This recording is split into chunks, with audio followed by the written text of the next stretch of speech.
A vortex of storm clouds spiraled above, dark and menacing, as a brilliant bolt of lightning tore through the sky.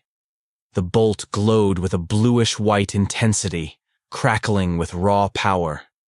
Jagged arcs of energy danced violently through the air, illuminating the clouds with flashes of electric fury before slamming into the earth. At the point of impact stood a lone figure, a broad-shouldered man with cropped hair, unmoved by the chaos around him. Rain drenched his muscular frame, but his stern gaze remained locked ahead.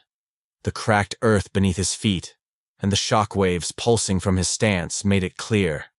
This was no ordinary warrior. He was Dan Wusung, the man known to all simply as the Fist King, a title earned, not given, a name spoken across the Jianghu in both reverence and fear. Few knew his real name. Most only knew the power of his fists. Dan, injured, stood surrounded by bodies, signs of a brutal ambush. His sharp eyes narrowed as he assessed the remaining threats. Just two figures remained. One stood tall with long black hair tied behind him, dressed in shadowy garments that radiated quiet menace. The other wore a white and purple robe, gently waving a traditional folding fan, exuding a calm, calculating air. Dan muttered to himself, noting that they both looked highly skilled and unfamiliar. Dan kicked the man near him back toward his allies, stating that he was returning their subordinate. The man cried out as he was launched to one of the two remaining enemies. "Sword demon! Please, help me!" Without hesitation, the man known as Sword Demon drew his blade and sliced the man in half, silencing him instantly. Dan noted the sheer brutality. The man had cut down his own ally. He didn't hesitate. The symbol engraved on his blade and the ruthless display of violence left little doubt in Dan's mind. These two were members of the demonic faction. Dan called them out, his voice calm but firm. Sword Demon merely smirked, expressing his admiration for how long the Fist King had lasted. He even said the title was well-deserved. Dan didn't entertain the flattery. He warned them instead, with conviction, that he would end this in 10 strikes.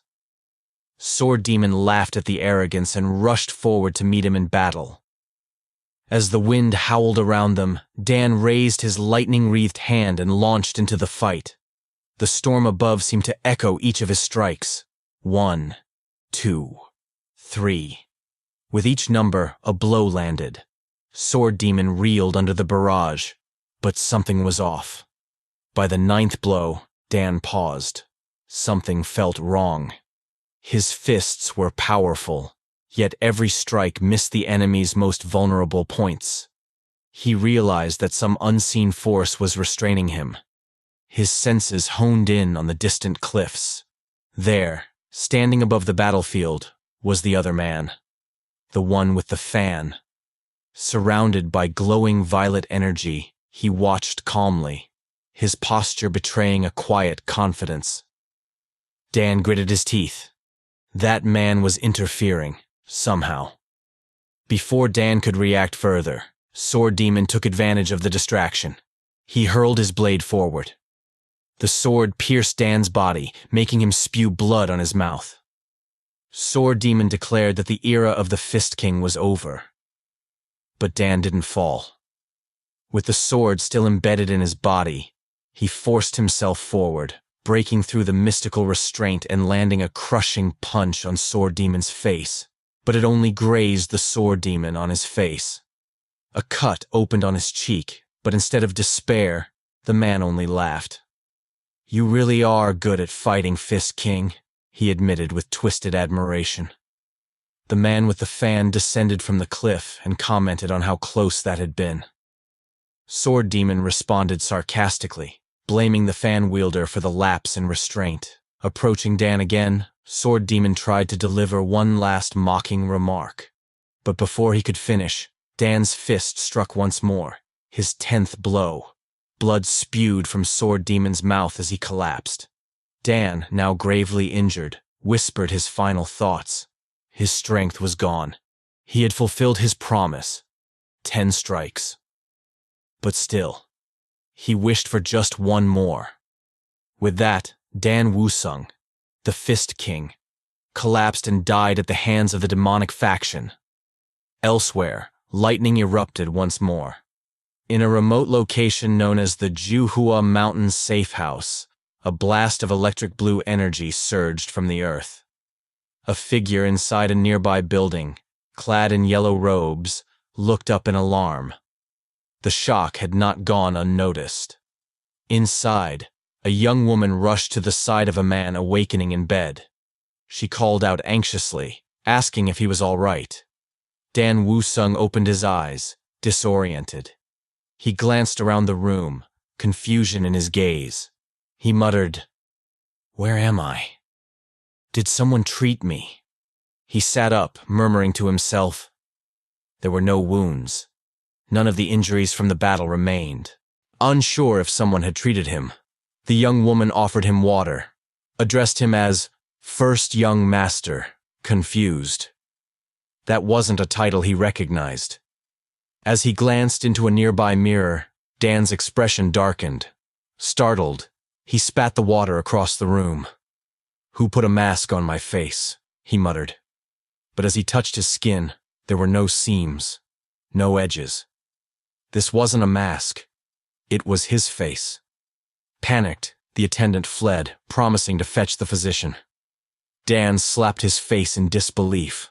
Outside, the attendant muttered to herself, shaken by how strange the young master was acting that day. Back in the room, Dan muttered to himself, "It couldn't have been those from the demonic faction. If they could pull off something like this, they would have already taken control over the Jung-Hu."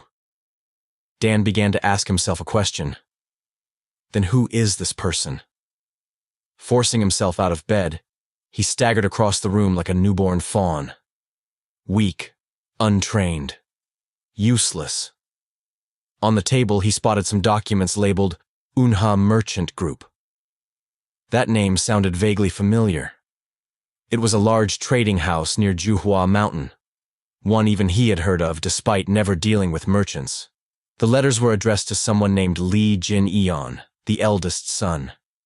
Reading through them, Dan realized they were filled with requests for money, invitations to gamble, and suggestive letters from women.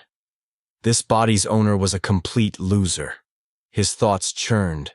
This wasn't sorcery, nor illusion. There was no strange energy in his body. Then came the confirmation. The woman had called him First Young Master. He was inhabiting Lee Jin-eon's body. Then a realization struck. Could it be reincarnation? Before he could reflect further, a man burst into the room, Gongsun Myung, the household physician. The man expressed concern over Dan's behavior. Dan, now Lee Jin-eon, brushed him off. Gongsun insisted he had brought Jin-eon's favorite meal, chicken soup. But when the bowl arrived, Dan narrowed his eyes. Dragon and phoenix soup. To the healthy, it was a nourishing dish. But to someone as frail as the original Lee Jin-eon, it was poison. Dan noted how the physician had subtly tried to take his pulse earlier. Suspicious. Too suspicious. He played along, asking how long the Dragon Phoenix martial competition had been running. About 200 years, the physician answered casually. Dan's expression darkened. That meant not much time had passed since his death. The demonic faction could still be alive. He waved the man away, feigning exhaustion. Gongsun hesitated but obeyed. Now alone, Dan looked around once more. He was surrounded by liars, deceivers, and snakes. The demonic faction still lingered like a shadow across the land. But this time he'd finish the job. One punch, he muttered darkly. That's all it'll take this time. A meticulously prepared breakfast sat atop a low wooden table. Grilled skewers, a mix of seasoned meats. A bowl of perfectly steamed white rice emitted faint wisps of steam, and beside it, a delicate porcelain cup cradled a warm, fragrant tea. The entire arrangement felt ceremonial, exuding tradition and calm precision. One of the servants, clearly impressed, let out a breathy exclamation. "Wow," she whispered, her eyes wide. She turned to her companion and remarked, almost in disbelief, that the young master had taken to eating full meals again. Just recently, he had only been able to stomach porridge. Her fellow servant chuckled softly and nodded. "Yes," she agreed. "He's been eating with such appetite lately. He should be back from his morning walk any moment now." Right on cue, Lee Jinian, formerly Dan Woo-sung, entered the room shirtless, a light sheen of sweat glistening on his muscular frame. His breathing was calm but heavy, like someone who had just finished a rigorous training session. He glanced at the table and gave a nod of approval. "Oh, breakfast is already prepared?" he asked casually. The servants bowed silently in confirmation. "Well done," he said. "Keep breakfast simple like this from now on." "Yes, sir," one of them replied dutifully. As Lee Jinian slipped on a fresh robe, the servants exchanged hushed whispers behind him. "He really does seem healthier," one murmured. "I know, right?" the other whispered back with a giggle. Just then, a soft knock interrupted the moment. One of the servants turned and informed the young master that physician Gongsun Myung had arrived to visit. Lee Jinian, his expression tightening slightly, before giving a curt nod. "Let him in." As Gongsun Myung entered the room, muttered under his breath, "He's so rude," Gongsun Myung with his usual exaggerated enthusiasm. "Sir," he exclaimed, arms open as though greeting a long-lost friend. Lee Jinian's lips curled into a restrained smirk as he muttered privately, "I still don't understand why he grovels like that." He narrowed his eyes in amusement. "Shall I try catching this little rat today?" Adopting a more composed tone, he addressed the physician directly. "What brings you here, Physician Gongsun?" Feigning innocence, Gongsun replied, "What do you mean, sir? I hadn't heard anything from you, and I couldn't endure the loneliness. So I came. But I must say, your complexion, it's completely different now. All the effort I put in feels pointless now." Lee Jinian raised a brow. "Effort? You mean your little trick with the dragon phoenix soup?" Gongsun's eyes widened. "Sir, I believe there's been some misunderstanding. The dragon phoenix soup is a nourishing tonic, nothing more." "Oh, really?" Lee Jinian said with a mock tone. "I thought it was poison." Gongsun stiffened. "What?" "Sir, I am Gongsun Myung, your personal physician. If I'm not welcome here," he added with a slight bow, "then I'll take my leave." Lee Jinian narrowed his eyes. "You came without being called, and now you leave without being dismissed?" His voice carried a chill. "Are you the master here, not me?" Gongsun flinched at the sharpness of the retort. But then Lee Jinian laughed, his tone suddenly light. "Ha ha, I'm just joking." Gongsun let out a sheepish chuckle. "Ah, ha ha." Then Lee Jinian issued a sharp order. "I need to send a letter. Bring me writing tools from the desk." "Yes, sir. I'll do that," Gongsun replied as he complied. "I'll dictate. You write," Lee Jinian continued. Gongsun nodded. "Yes, please begin." Lee Jinian began his message with a deceptively calm tone. "Due to Sir Lee Jinian's severe illness, I must remain in the villa for some time. Since this life of mine is so stubbornly long, please advise on what I should do next."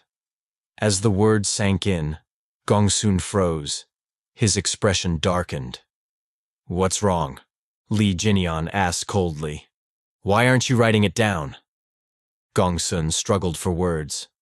"Sir, what are you saying?" Without warning, Lee Jinian hurled a wooden chopstick.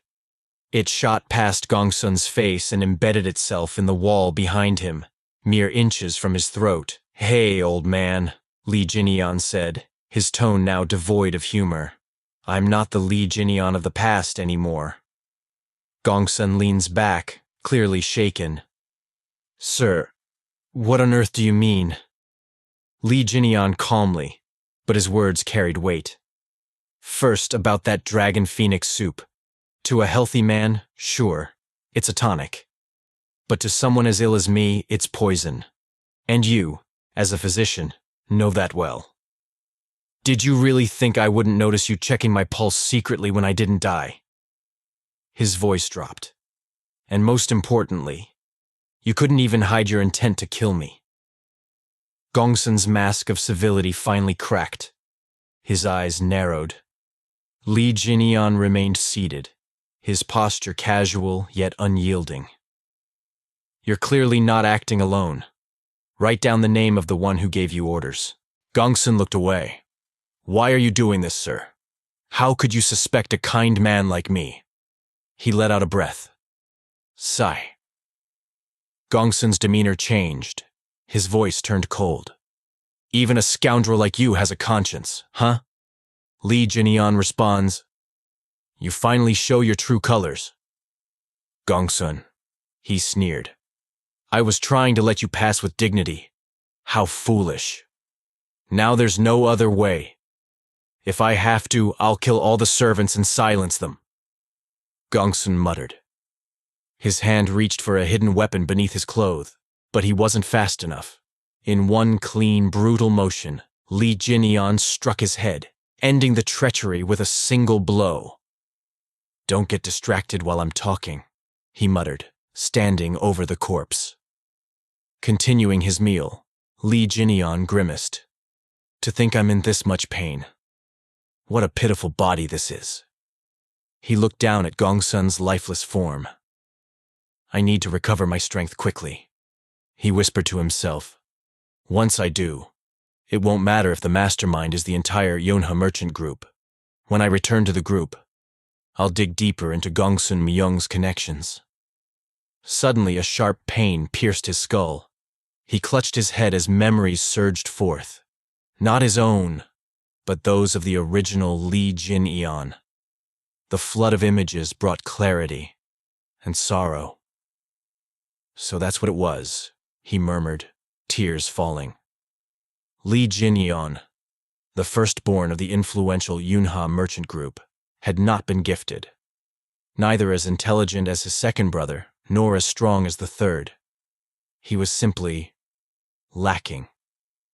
To mask his inadequacies, he buried himself in a life of luxury, spending frivolously and seeking comfort in vice. But when he finally realized the damage he had done to his name, his health, his family, it was already too late. They had sent him here, to this remote villa, to die in exile. If these memories are right, Lee Jinian muttered, then the main family wouldn't care what happens to me here. At first, the problem was that I had reincarnated without access to this body's past. But now, I can finally focus on martial arts again. He looked down at his own hands. To think he wasted such an innately gifted body. With my knowledge from my previous life, and a few rare elixirs, I can climb to the top again. He turned his eyes to a pouch filled with coins. And money won't be a problem either. His gaze drifted briefly to Gongsun's corpse. I should bury that, he muttered. 1 year later, Juhua Mountain Safe House. A young man in uniform approached the villa gates, a formal letter clutched in hand. His steps were steady, but his eyes darted around with confidence. Hello, he called to one of the servants. I have a letter for young Master Lee Jin-eon.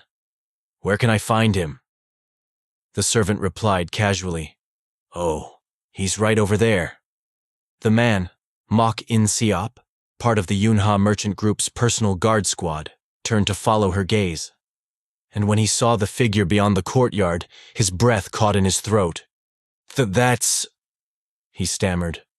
Young Master Lee Jin-eon. A few seasons had passed.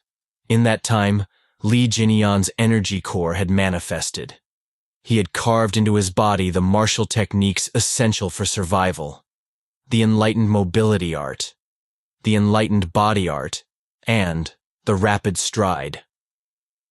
Most significantly, he had begun mastering a lightning-based technique, the white lightning 10-phase art, of which he had reached the 4th phase.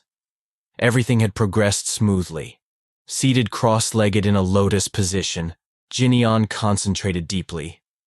But despite the progress, as he executed a technique, a single thought echoed in his mind. It still wasn't enough. Just then, a voice broke through his focus. Mok In-seop had arrived and respectfully greeted him. "It's been a long time," he said. "I'm Mok In-seop of the guard squad. I've brought a letter from the main clan." Jinyan acknowledged him with a nod and asked to see the letter. Even as he handed it over, Mok In-seop remained stunned. Internally, he questioned what he was seeing. Was this really the same fragile young master he had once known?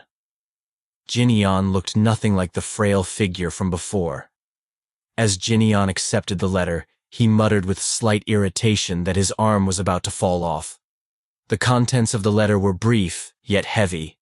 The head of the Yunha merchant group, his father, had collapsed and was now bedridden. No explanation had been provided for the sudden illness. Leadership of the group was to be passed to Jinyan. Reading aloud, Jinyan echoed the words. "Father has collapsed and is now bedridden, but there's no explanation." In-seop hesitated before responding. He speculated that the Ouyang clan might be behind it. The group had long demanded protection fees disguised as tributes. These fees had grown intolerable. Jinyan asked calmly if the Ouyang clan had done anything to warrant increasing those fees. In-seop, visibly agitated, declared that they hadn't. His anger bubbled over as he described how the Ouyang clan ignored requests for discussion, even when the little deity sect attempted to impose outrageous trade taxes. Their answer was always the same. They only dealt with the Yuna merchant group's main clan, and even then, did nothing. The guard captain hadn't dared protest, not against someone like Ouyang Hu. Jinyan repeated the name thoughtfully. Ouyang Hu. He had heard of the man. He was a powerful figure in the Jianghu, enough for even Jinyan to recognize. He guessed that someone like Ouyang Hu considered merchant groups beneath him. Then he smirked and asked, "So if I take care of the Ouyang clan, this problem goes away?" In-seop was taken aback by the bold suggestion. But he quickly added that there was another critical reason behind the merchant leader's collapse. A sword fight had erupted between the 2nd and 3rd sons, Jinyan's younger brothers. Their father had witnessed the scene and collapsed, likely from anger. Jinyan couldn't believe it. They fought in front of him? A sword fight, no less? He sighed deeply. In-seop tried to reassure him that he wouldn't be held responsible. But Jinyan shook his head. "No," he said firmly. "I can't just sit by and watch." He handed the letter back and stood. "I'll go myself." Back at headquarters, Mok In-seop recounted everything to his fellow guards. He insisted that Jinyan had completely changed, that he was now a true martial artist. His colleagues erupted into laughter, mocking the idea. They scoffed at the notion, claiming it was more believable that Jinyan had mastered bedroom techniques than martial ones. But then, silence fell. Han Yeop, the vice captain of the guard squad, loomed behind one of the loudmouths. His expression was unreadable as he confirmed that Jinyan had indeed regained his health. Han Yeop reflected aloud. Jinyan had always possessed a fine physique as a child. He recalled the times he personally taught the young master martial arts. Curious, he asked In-seop when Jinyan planned to return. In-seop admitted he didn't know, only that Jinyan was on his way. As if on cue, someone shouted from outside the gates. "Young Master Jinyan has arrived," In-seop muttered. "Which is now, I guess." Han Yeop immediately ordered the others to prepare a formal greeting. One guard grumbled, questioning whether they really had to bow to someone like Jin Yeon. Han Yeop quickly reminded him who paid their salaries and told him to stop whining. Standing outside the massive estate, Jin Yeon took in the scale of the Yuna merchant group with awe. It was more than he had imagined. He realized the original Lee Jin Yeon hadn't just been well off. He'd been born with a silver spoon. He told his two servants to rest while he went to see his father. They bowed respectfully and obeyed. As he walked deeper into the compound, Jin Yeon wondered why no one had yet greeted him. But suddenly, guards emerged and bowed with reverence. "Congratulations on your safe return, young Master Jin Yeon." Han Yeop stepped forward, bowing. "I am the guard squad's vice captain, Han Yeop. You're almost unrecognizable, sir. I'm relieved to see you healthy." One guard muttered under his breath, calling Han Yeop shameless. He couldn't believe the vice captain was showing respect to someone who had always looked down on him. Jin Yeon, smiling, replied enthusiastically, quite the warm welcome for a troublemaker. "Thank you, everyone." The guards were stunned. He greeted us? They whispered in disbelief. That good-for-nothing actually greeted us? In Seop beamed. "I told you he's changed." Even the most skeptical guard admitted he felt like he was looking at a stranger, someone who felt more like an ally than an enemy. Han Yeop's face softened with a mix of pride and relief. He led Jin Yeon toward the merchant leader's residence. "I already informed your father you'd be visiting," he said. Jin Yeon nodded and thanked him. But as they walked, a mocking voice interrupted. Well, well, look who it is. If it isn't the perverted Jin Yeon." It was Lee Jae-yeon, the third son. Jae-yeon examined his older brother and noted how different he looked. Even his expression had changed. Placing a firm hand on Jin Yeon's shoulder, he sneered. Han Yeop's eyes widened with concern. He recalled how Jae-yeon used to beat Jin Yeon mercilessly. Hoping to defuse the situation, he quickly intervened, pulling Jae-yeon's hand away. "You two must be thrilled to see each other again," he said diplomatically. Jae-yeon was far from pleased. He slapped Han Yeop's hand away and lashed out, furious that he'd been touched without permission. "As if dealing with this good-for-nothing wasn't enough. Now you're disrespecting me too?" Before the situation could escalate, Jin Yeon calmly called Jae-yeon's name. With a soft gesture, he placed a hand on his younger brother's face, almost as if to caress him. Jae-yeon looked confused. "What is—" Before he could finish, Jin Yeon landed a clean punch to his face, sending blood flying. Han Yeop stared in shock, unable to process what had just happened. Jae-yeon sat on the ground, dazed. What the hell?" Jin Yeon remained composed. "Jae-yeon," he said with a grin. "I was so excited on my way here." Then, gripping Jae-yeon's shoulder tightly, he squeezed until his younger brother screamed in pain. "You insane bastard!" Jae-yeon shouted. Jin Yeon leaned in with a smirk. "Insane bastard? You should be calling me Big Brother." Meanwhile, a slight commotion stirred within the halls. At the back, a man holding scrolls paused, his brow furrowing as he muttered to himself, "That's Father's room." The man was Lee Hwa-yeon, second son of the Yunha merchant group and its current overseer. Approaching Han Yeop, Hwa-yeon asked with authority, "What is all this ruckus?" Han Yeop turned, replying, "Ah, overseer. There was an argument between the first and third young masters." Hwa-yeon's expression darkened. He muttered in frustration, "The third must have harassed him again. And what are you all doing just standing around instead of stopping them?" With urgency, he added, "My older brother," and rushed forward toward the source of the disturbance. Inside, Jin Yeon maintained a stern tone as he addressed Jae-yeon. "Be quiet. We're right in front of Father's room." He glanced back as Hwa-yeon entered. Is that you, Hwa-yeon?" Huaiyan, caught off guard by Jinyan's commanding presence, could only respond with a confused, Soon, the three brothers were gathered inside the room. Huaiyan sat sipping tea, Jinyan stood before Jaeyan, and Jaeyan knelt on the ground, arms raised in punishment. "I heard that you returned," Huaiyan said, eyeing his elder brother. "You seem like you're in good health." "I'm fine now," Jinyan replied casually.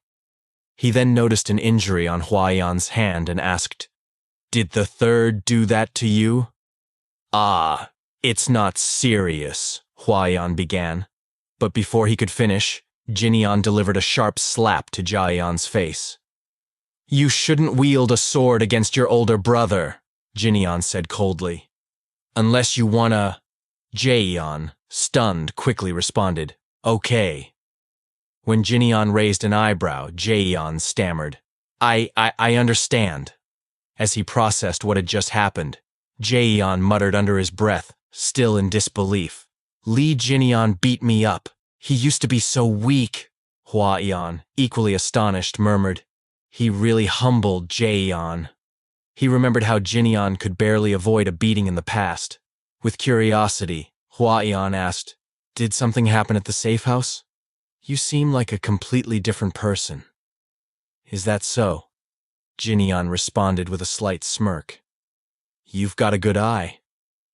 He then turned his attention to the scrolls and asked, "What's all this?" "That's the list of employees I'm taking to the conference tomorrow," Huaiyan explained. Jinyan glanced through the names and muttered, "A list of employees.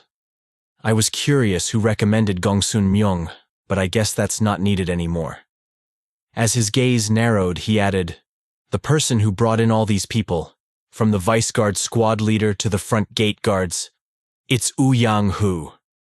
His tone shifted, colder and sharper now. "If either of you is working with the Ouyang clan," he warned, "now's the time to speak." Huaiyan immediately retorted, "Do you really think that's even possible?" Jaeyan, equally defensive, exclaimed, Yeah, that's ridiculous. I'd rather die than see another clan take over our business." Huaiyan nodded firmly. "That's right. The Yuna merchant group is something father built with his own hands." Jinyan exhaled in relief. "I'm glad to hear that," he muttered to himself. "At least I won't need to kill them." He rose to his feet. "Are all the higher-ups attending the conference tomorrow?" "Yes," Huaiyan confirmed, still unsettled by the change in his brother. "Good," Jinyan said. "Then I'll attend too." Without another word, he left the room. "Huh? Where are you going?" Huaiyan called after him. "To see father," Jinyan answered, already gone. Staring at the doorway, Huaiyan murmured, "What happened at the safe house?" Jaeyan, meanwhile, was practically throwing a tantrum. "I should have gone to Juhua Mountain. Me! Ah!" At their father's chamber, a voice outside the door called, "Merchant group leader, the eldest son is here." "Let him in," the old man replied. Jinyan entered. His father, Li Seong-min, leader of the Yuna merchant group, greeted him with a weak voice. "You're here. What was all that noise outside?" he asked. Jinyan waved it off. "Nothing important. I heard you're unwell, due to stress." "Yes," Seong-min replied with a sigh.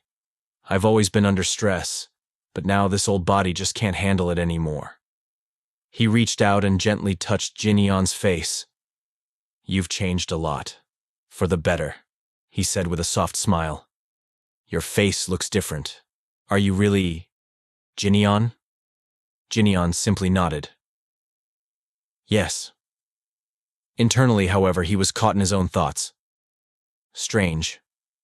I grew up without parents, so I never knew what having a father felt like. But in Li Jinyan's memories, his father was a great man. As he held his father's frail hands, he muttered, "When did he become so small?"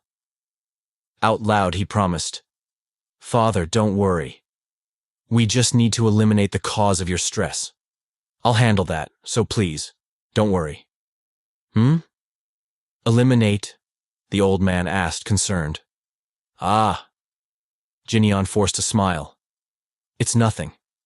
Don't worry. The following day, the Yunha Merchant Group's conference began. Among the attendees was Ouyang Hu, guard squad leader and a martial master from the Ouyang clan. A subordinate leaned over and whispered, Guard squad leader. Isn't that the eldest son? What's he doing here? Ouyang Hu smirked. He must be worried about his position in the group. During the meeting, Huaiyan continued discussing business. So, does anyone have a different opinion? If not, I'll move on to…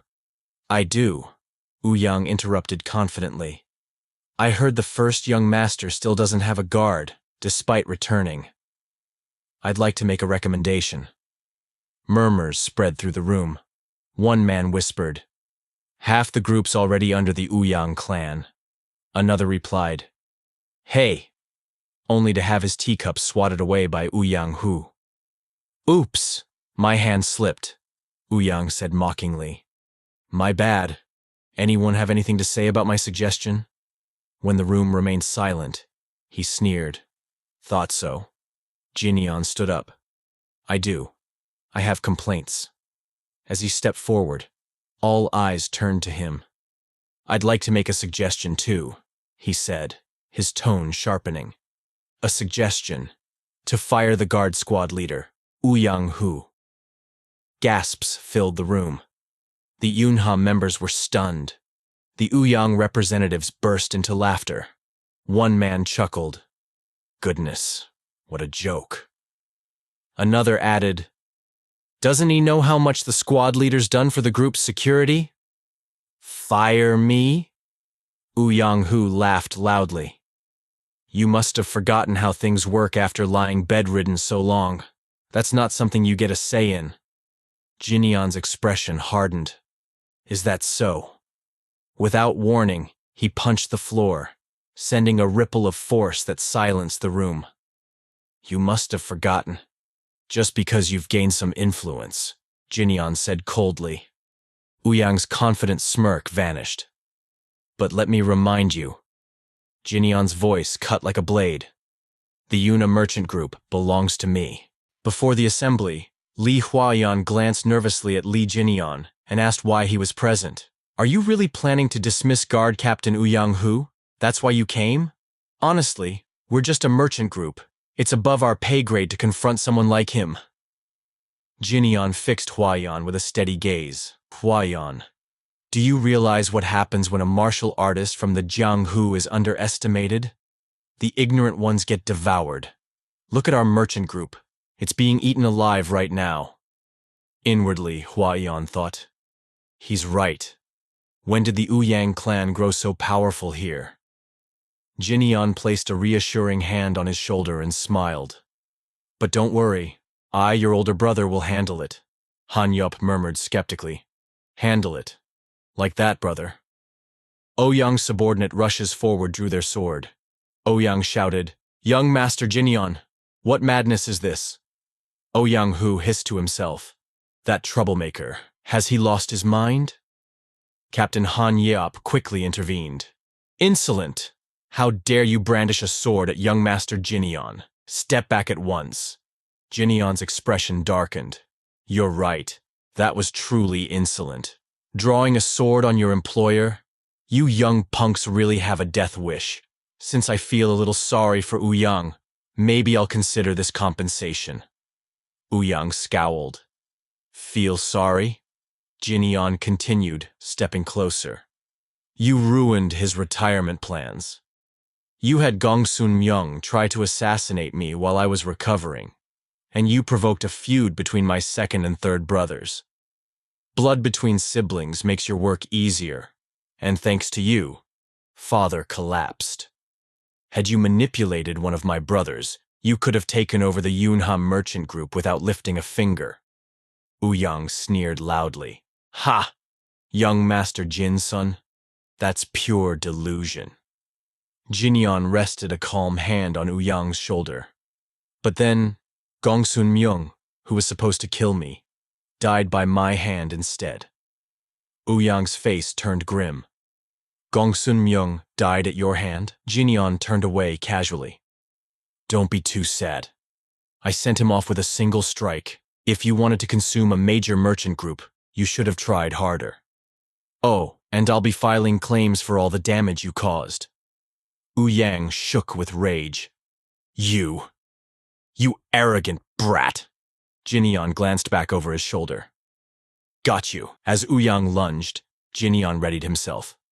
Their auras clashed with a thunderous gust that swept through the hall. Gasps echoed. Lightning energy? He knows martial arts? Young Master Jinyeon blocked the captain's strike? Jinyeon winced dramatically. Ouch! Is it okay to hit someone who just recovered? He smirked. Maybe it's fine, since this is an official duel. Ouyang hissed back, venom in his voice. That arrogant fool. He's as cocky as a chick who just learned to fly. He shouted to onlookers. Guard squad! Ouyang clan. Witnesses. Since young Master Jinyeon agrees, we shall have an official duel. Happy now? Jinyeon bowed into a fighting stance. Life or death duel. Gasps filled the room. Ouyang drew his sword. Young Master Jinyeon, you must have trained under an impressive sect. Your skills are decent in such a short time. But you lack experience, and I'll ensure you understand the difference. He leapt forward. Jinyeon dodged effortlessly. Experience, he taunted, then charged with lightning aura. You're 100 years too early for this, punk. Ouyang was thrown back. What? Is this strength? He muttered. Jinyeon advanced with deadly calm. Let me show you the true difference experience makes, he declared. Using the enlightened mobility art, he struck. Ouyang blocked but struggled against the rapid assault. Something's off. He's not a novice, more like a seasoned martial master. Ouyang gasped. Subordinates whispered in shock. He's going to finish him! Ouyang shouted and advanced with a three-form sword art. In response, Jinyeon launched rapid stride, closing the gap instantly. Ouyang stammered. When did he get there? Jinyeon delivered a precise blow to his chin, sending him crashing through the roof. Silence fell as dust settled. In Lee Xiongmin's chamber, his attendant peered out in alarm. Merchant group leader, what's happening? Xiongmin responds. My son. It seems he's learned martial arts. Below, Ouyang's subordinates rushed in. One knelt before the fallen Ouyang. Young, Master Jinyeon's duel was fair. I witnessed everything.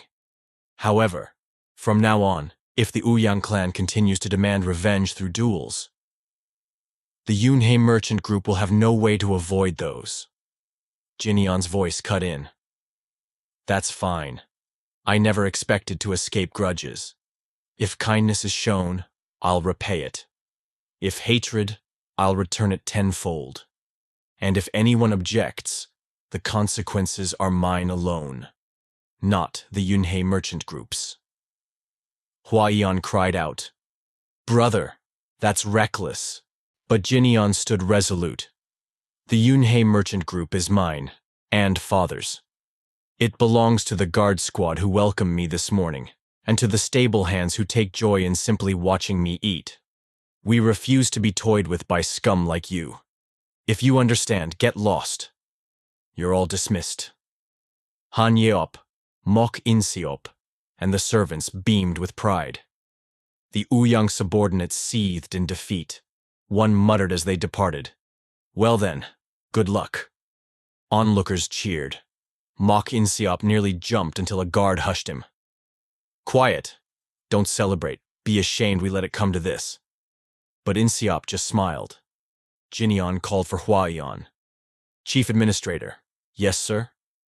Arrange an elixir for me, said Jinyeon. I promise to shoulder responsibility. At least let me have that support. Of course, Huaiyan answered excitedly. I'll get the finest tonic. Elixir orders, hiring new guards. You'll be busy. Jinyeon mused. Oh, And the new guard squad. I already have candidates. A few days prior, on his first day to the Yunha merchant group, Lee Jinian strode through the grand hall alongside Vice Captain Han Yeop. As they passed by a group of idle Ouyang clan members lounging about, Jinian's gaze sharpened in silent disapproval. He turned to Han Yeop and asked whether the vice captain had eaten yet. Han Yeop replied that he hadn't. He had been working since dawn. Jinian let out a quiet sigh, observing the contrast between the diligent and the indolent. He noted that while some people worked without rest, others squandered their hours loitering. It was clear to him that the ones shirking their duties must have ties to Ouyang clan. Out of frustration, Jinian crushed the nearby railing and declared that such people needed to be purged from the group. But Jinian had already regained his composure. He said the real challenge wasn't identifying the ones to dismiss, but finding capable people to take their place. Then, narrowing his eyes, he remarked quietly to himself that he had just found the right candidates. Later that evening, Jinian arrived at a brightly lit gambling den. The building was filled with raucous laughter, drunken shouting, and flirtatious chatter. As Jinian entered, a guard at the entrance recognized him instantly. The man greeted him with mocking familiarity, joking that the pushover had returned to make another generous donation. Jinian shot him a scornful glance and warned the man not to touch him, lest he get pig grease on himself. Then, with a cold tone, he told him to open the door. The guard, taken aback, began to protest, but Jinian ignored him and pushed forward into the room. In the main chamber, 3 men turned their heads at the sound of his entrance. At the center stood a scar-faced man, Poisonous Fox Chul Myungho, who grinned and welcomed Jinian, commenting that he looked healthier now, and that recovery must have done him good. The other 2 also greeted Jinian, Yuk Jinbo and Yuk Myungbo. They says, "Welcome," and "It's been a while." Myungho laughed and scolded them for not checking in on Jinian during his recovery. Myungbo apologized, claiming they hadn't known. Myungho waved it off but added that he had been bored without a pushover around to swindle. Then, with exaggerated flair, he offered to celebrate Jinian's return to the Bunha merchant group by treating him to something special. But when Jinian didn't respond, Myungho's tone turned mocking. He called out sarcastically, demanding to know why he was so quiet. Jinian, his voice low and measured, responded that he had simply been thinking, specifically about whether he should kill Myungho. He explained calmly that he had no use for someone like him. What he really wanted were the twins. He could tell they were capable, and it was a waste to see them serving under Myungho. Having made up his mind, Jinian declared his decision aloud. Myungho, now agitated, asked if Jinian was even listening to him. But Jinian remained composed. He smiled and asked Myungho to hand over the key to the vault. Shocked, Myungho repeated the words with disbelief. He asked if Jinian was seriously demanding money. Jinian confirmed it without hesitation. He laid out the debt.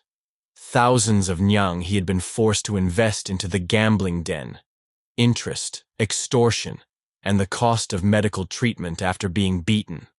All of it amounted, in his estimate, to a fair total of 100,000 nyang. Myungho burst out laughing. He mocked Jinian, suggesting he must have learned arithmetic during his recovery. Then, rising from his seat, he sneered that the vault contained far more than that. Gold, silver, and jewels included. But none of it belonged to Jinian. He leaned in closer and said that if Jinian needed money, he only had to ask, but he made it clear he had no intention of handing over the vault key to someone who was supposed to be a frail patient. Jinian gave no reply. Frustrated, Myungho's tone grew hostile. He began yelling, hurling insults at Jinian, and eventually ordered his subordinates to pin him down. One of the twins moved in to grab Jinian, but the young master acted with lightning speed, Jinyon seized the man's wrist, twisted it effortlessly, and flung him across the room. The second twin lunged in retaliation. Jinyon dropped low, dodged the attack, and delivered a powerful kick that shattered the twin's ankle. Jinyon paused for a moment, genuinely surprised. Despite their injuries, both twins slowly stood back up. There was no trace of fear in their eyes. Jinyon nodded to himself in admiration, muttering that this was exactly the kind of value he had been looking for. The twins began their attack, rushing toward Jinyon, but in the blink of an eye, he reappeared between them, grabbed them by their heads, and slammed their skulls together with a loud crack. He released them and warned them sternly not to move again. Then he turned his attention back to Chael Myung-ho, who stood frozen, visibly shaken. Jinyon's tone dropped further, his gaze icy cold. It was just the two of them now. Myung-ho staggered back. In desperation, he reached behind his back, groping for a hidden dagger as he barked out, his voice trembling, that Jinyon should have at least warned him he had been studying martial arts instead of arithmetic during his recovery. Jinyon merely tilted his head slightly, responding in a calm yet condescending tone. He remarked that Myung-ho was usually quick-witted, so why was he so slow this time? Now visibly nervous, Myung-ho gripped the blade behind his back and shouted at Jinyon not to come any closer.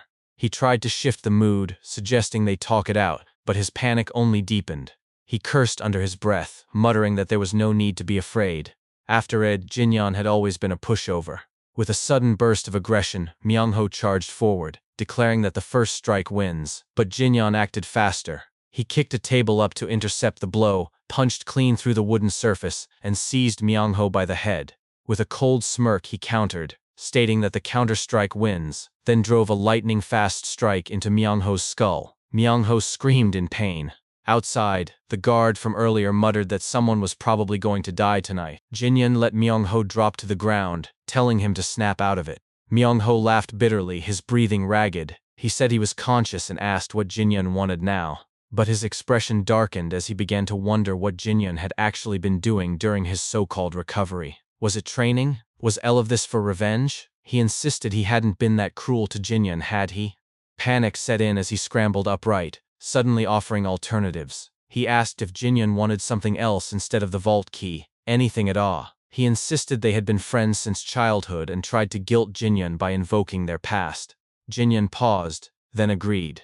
They were friends, after all. Relieved, Myung-ho leaned in with forced warmth. He claimed this was the right path, pulled Jinyon into a hug, and promised to stop hitting or bullying him. Jinyon, disgusted, told him to let go, saying it was making him sick. Still grinning, Myung-ho escalated the act. He called them real friends now, no, brothers. He shouted to the twins across the room to greet their new big brother and congratulate him.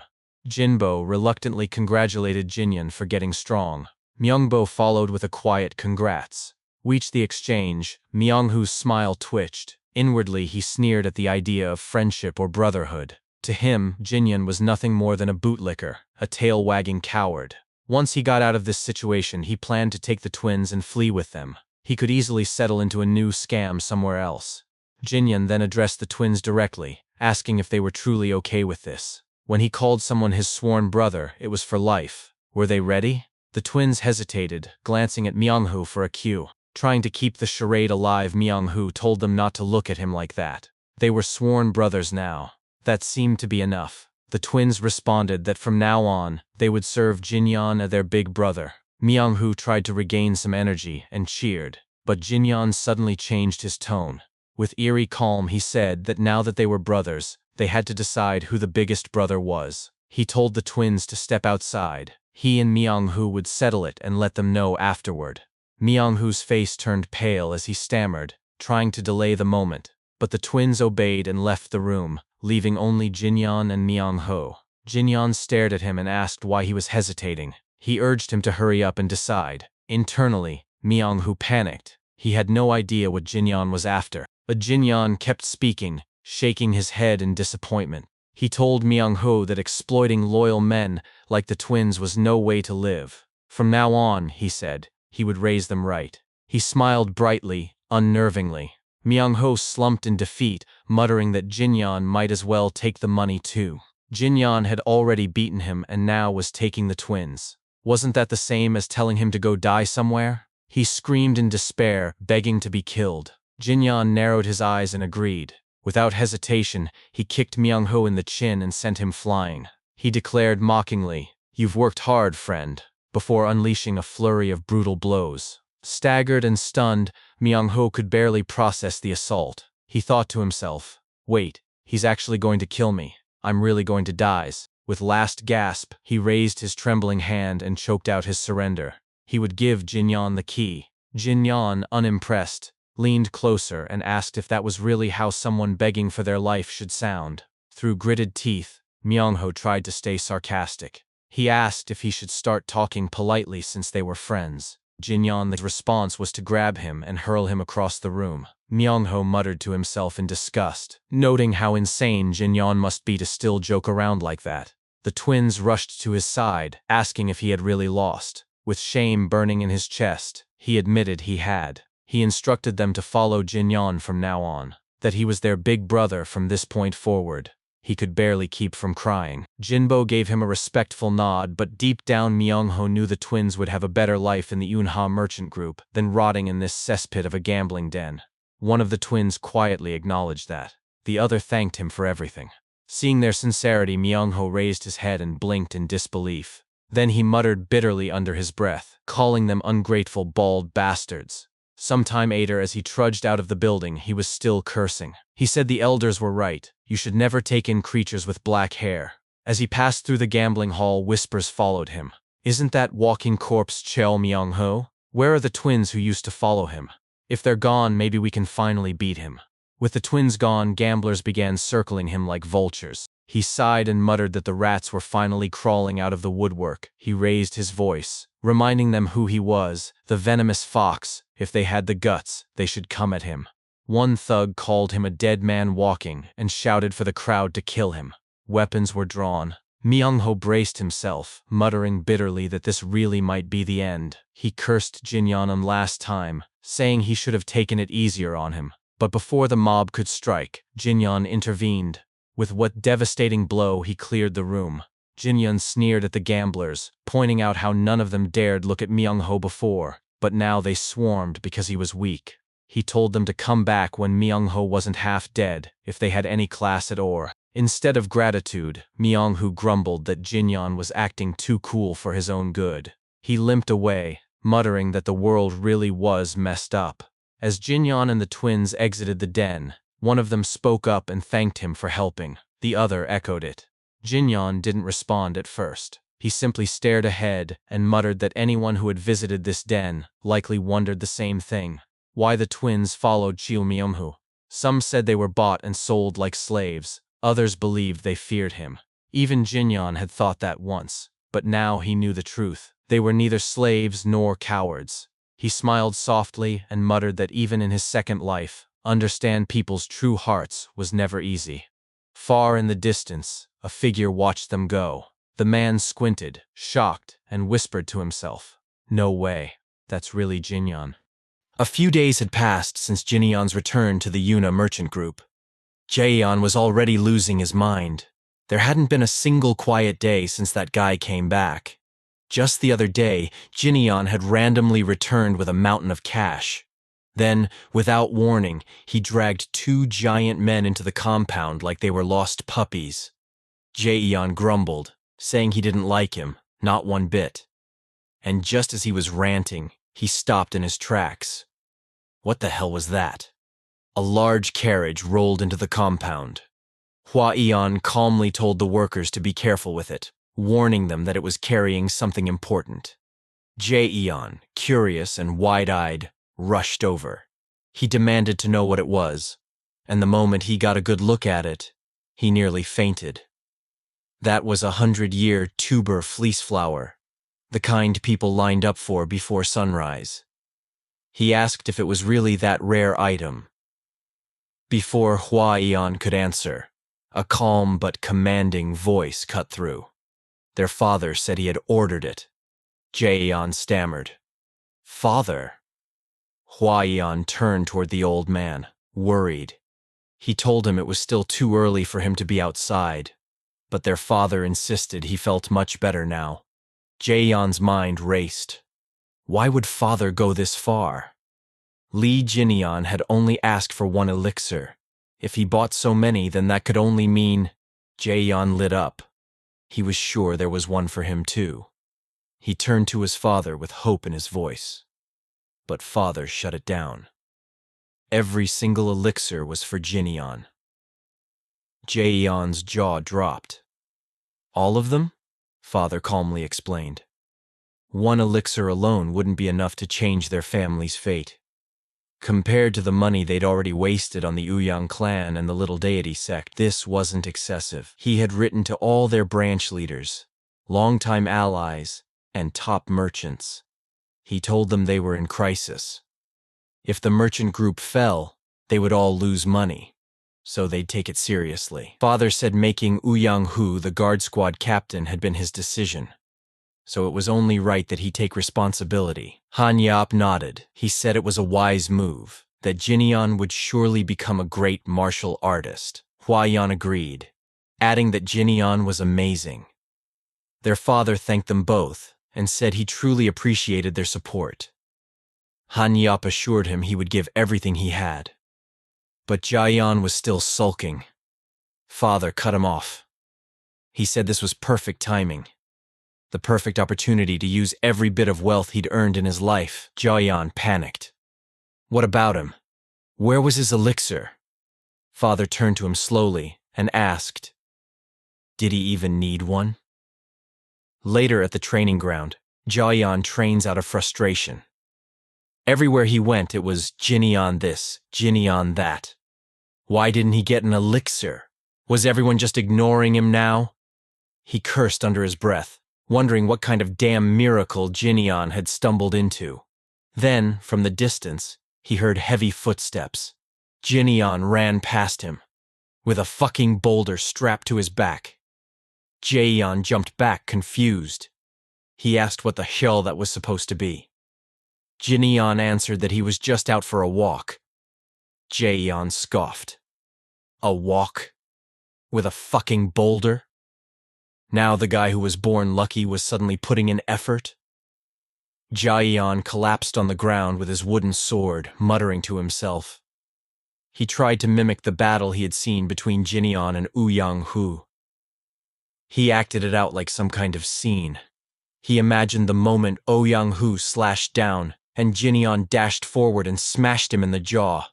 It still didn't make sense to him. How did that bastard do it? Just then, a voice cut through.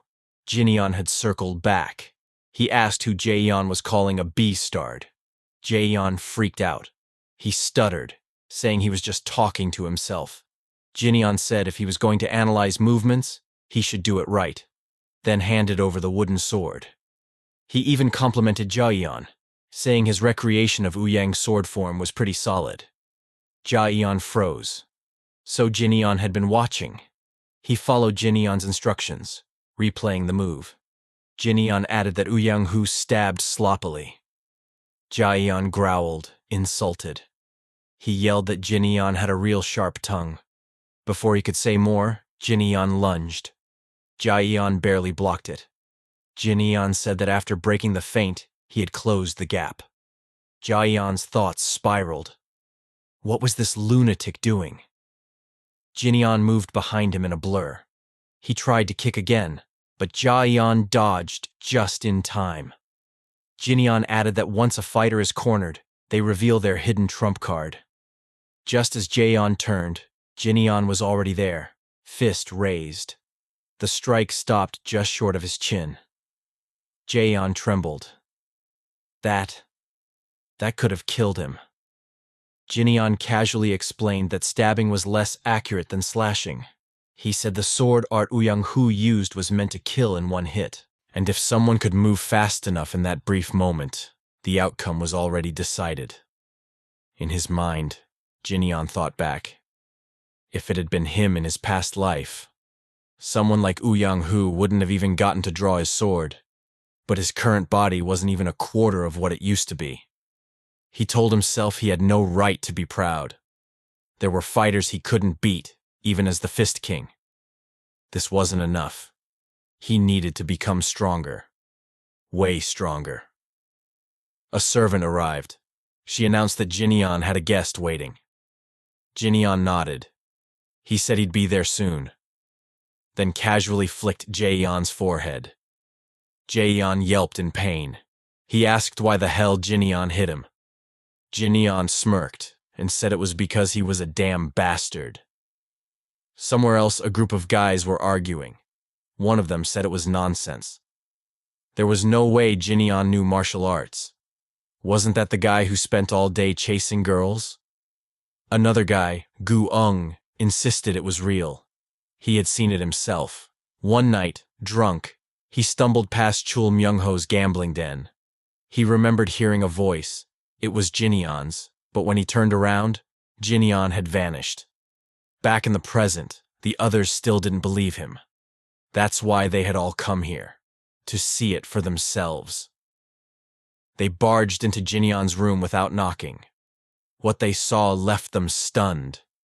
Jinyeon, shirtless, standing there with the twin brothers. They closed the door instantly and turned to the servant in disbelief. They asked if that was really their young master. The servant said yes, that was him. Sima-guk muttered that he must have drunk too much. Gu-ung shook his head. He couldn't believe it. Was that really Lee Jinyeon? From the infamous Playboy 4 Heavenly Kings? Then, Jinyeon opened the door. The three flinched in unison. Jinyeon told Myohyang to take the twins to the dining hall and feed them huge portions. Myohyang obeyed and led them away. Jinyeon turned to the three men. He asked why they were still standing there. He motioned for them to come in. The three stared blankly, and all thought the same thing. Someone, please save us. They were known as the self-proclaimed 4 Heavenly Kings of Wine and Women. Sima-guk, the Murim Alliance's hope. Ju Jariang, a man who had failed his martial exams more times than he could count and who also had a sensitive stomach. Gu-ung, the youngest heir of the West Wind escort household. And lastly, the infamous heir of the Eunya merchant group, Lee Jinyeon. Together, these four made up the group. Now they all sat together again, brought back by a wild rumor that their pushover friend Jinyeon had returned. They gathered around a round table, chatting, but in Jinyeon's mind, he let out a sigh. Not these clowns again. He remembered them well, always hanging out, drinking, and talking about women. They even called themselves something ridiculous, like the 4 Total Wrecks, or something just as stupid. Ju Jariang leaned in and asked if he was all right. Jinyeon nodded. Jariang remarked that he looked intense, more alive than ever. Gu-ung spoke up, saying he still couldn't believe the man he saw that night was really Jinyeon. Had he trained non-stop in secret? Sima-guk watched in silence. In his heart he knew you couldn't get this strong with just training. This was martial arts. Real, dangerous martial arts. He asked who had taught Jinyeon. There was no way he had learned that on his own. Jinyeon said he had just gotten lucky. Sima-guk gasped. So it really was one of those fate-changing encounters you only heard about in the Jeonghu. He started to ask something else, but Ju Jariang interrupted, saying it looked like Jinyeon had finally caught a break. He almost didn't recognize him. Jinyeon replied in a low voice. The old Lee Jinyeon was dead. The others stared in confusion. Ju Jariang asked what his plans were now. Jinyeon answered that there were debts tied to his sect that he had to pay. He would help out with the merchant group while preparing for that. He wasn't interested in anything else. All he wanted now was to become stronger. The mood turned quiet. Gu-ung whispered, asking what was wrong with him. Had they walked into the wrong house? Ju Jariang swore this wasn't him. Sima-guk remembered something. Before Jinyeon went away, he had asked if Jinyeon was really going to recuperate somewhere. Jinyeon had replied it was more like exile. Their father must have been really disappointed. Sima-guk had told him it might be a good thing, a chance to study, to heal, and to change. Jinyeon had said that would be nice. Back in the present, Sima-guk raised his cup. He said congrats to Jinyeon. He had truly changed. Ju Jariang agreed. It was worth celebrating. Go-eung joked that he knew this would happen, reminding them that he had suggested they should kidnap Jinyeon before he got sent away. Sima-guk teased him, saying he hadn't even shown up that day.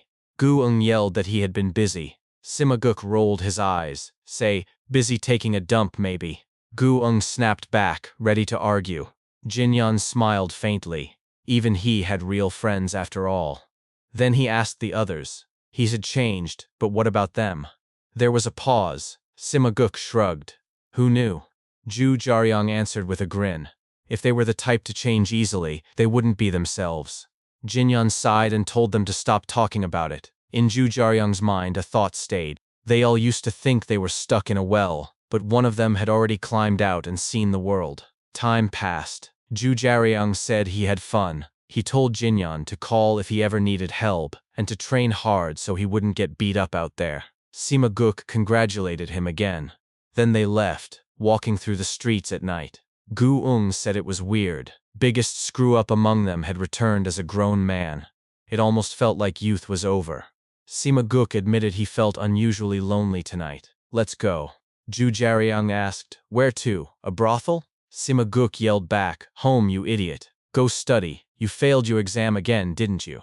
Ju Jaryang shouted that he wasn't bad at studying, he had sucked at taking tests. Gu Ung grinned and suggested they swing by Sweet Scent House for one more drink. They entered the Sweet Scent House. Elsewhere inside, the leader of the little deity sect, Yom Jisang, slammed his table. He roared, Ouyang Hu is dead? Was the heir of the Yunhe merchant group really that strong? One of the Ouyang members confirmed it. Jinyan had crushed the captain in under 30 moves. Jisang asked what weapon he had used. They told him, his fists. Jisang laughed bitterly. A swordsman losing to a fist user. What a disgrace. The Ouyang member asked what they should do. Would they take revenge? Jisang snapped. How could they get revenge for a fair duel? They weren't thugs. The Ouyang member shouted that they were supposed to be friends. There was honor between them. Jisang sliced his head off without hesitation. He muttered that he didn't befriend corpses. Get that body out of here. Suran, a woman sitting beside him, froze. Blood splattered across her face. Jisang looked at her, startled. He apologized, saying the drink tasted awful. Now, let's go. As they walked, he muttered that the Yunhe merchant group refused to pay taxes, and now they had killed Ouyang Hu. What should they do with that? One of his men said it meant they didn't respect the little deity sect anymore. Jisang agreed. That was exactly it. He clicked his tongue. Another lackey asked if he would kill them. Jisang was shocked. They weren't some gang. They couldn't just go around killing people. The lackey asked again if he would just let it go.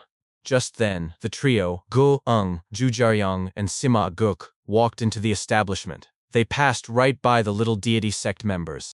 As they crossed paths, Jae Sang muttered loudly that he wanted the Yunhe merchant group's money.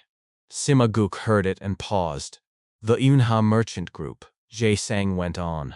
Li Xiangmin, the old man, was a master of deals. There was a rumor he was richer than people realized. It made him wonder just how much the young heir was worth. Sima Guk rushed out. He ran all the way back to the Yunhe compound, where he found Jinyan. Breathing hard, he told him what he had heard. Jinyan yawned and joked that it was touching. Sima Guk really came running back. Sima Guk shouted that the little deity sect looked ready to attack. They had no proper guards left. Should they ask Gu Ung for help? Jinyan stayed quiet. In his mind, he remembered Mok In Siop's warning. Those guys had tried to stab them in the back with Ouyang Hu. He asked where they were now. Sima Guk said probably back at their base. Jinyan nodded and told him to come inside. Sima Guk was confused. Where were they even going? Jinyan handed him a uniform and told him to put it on.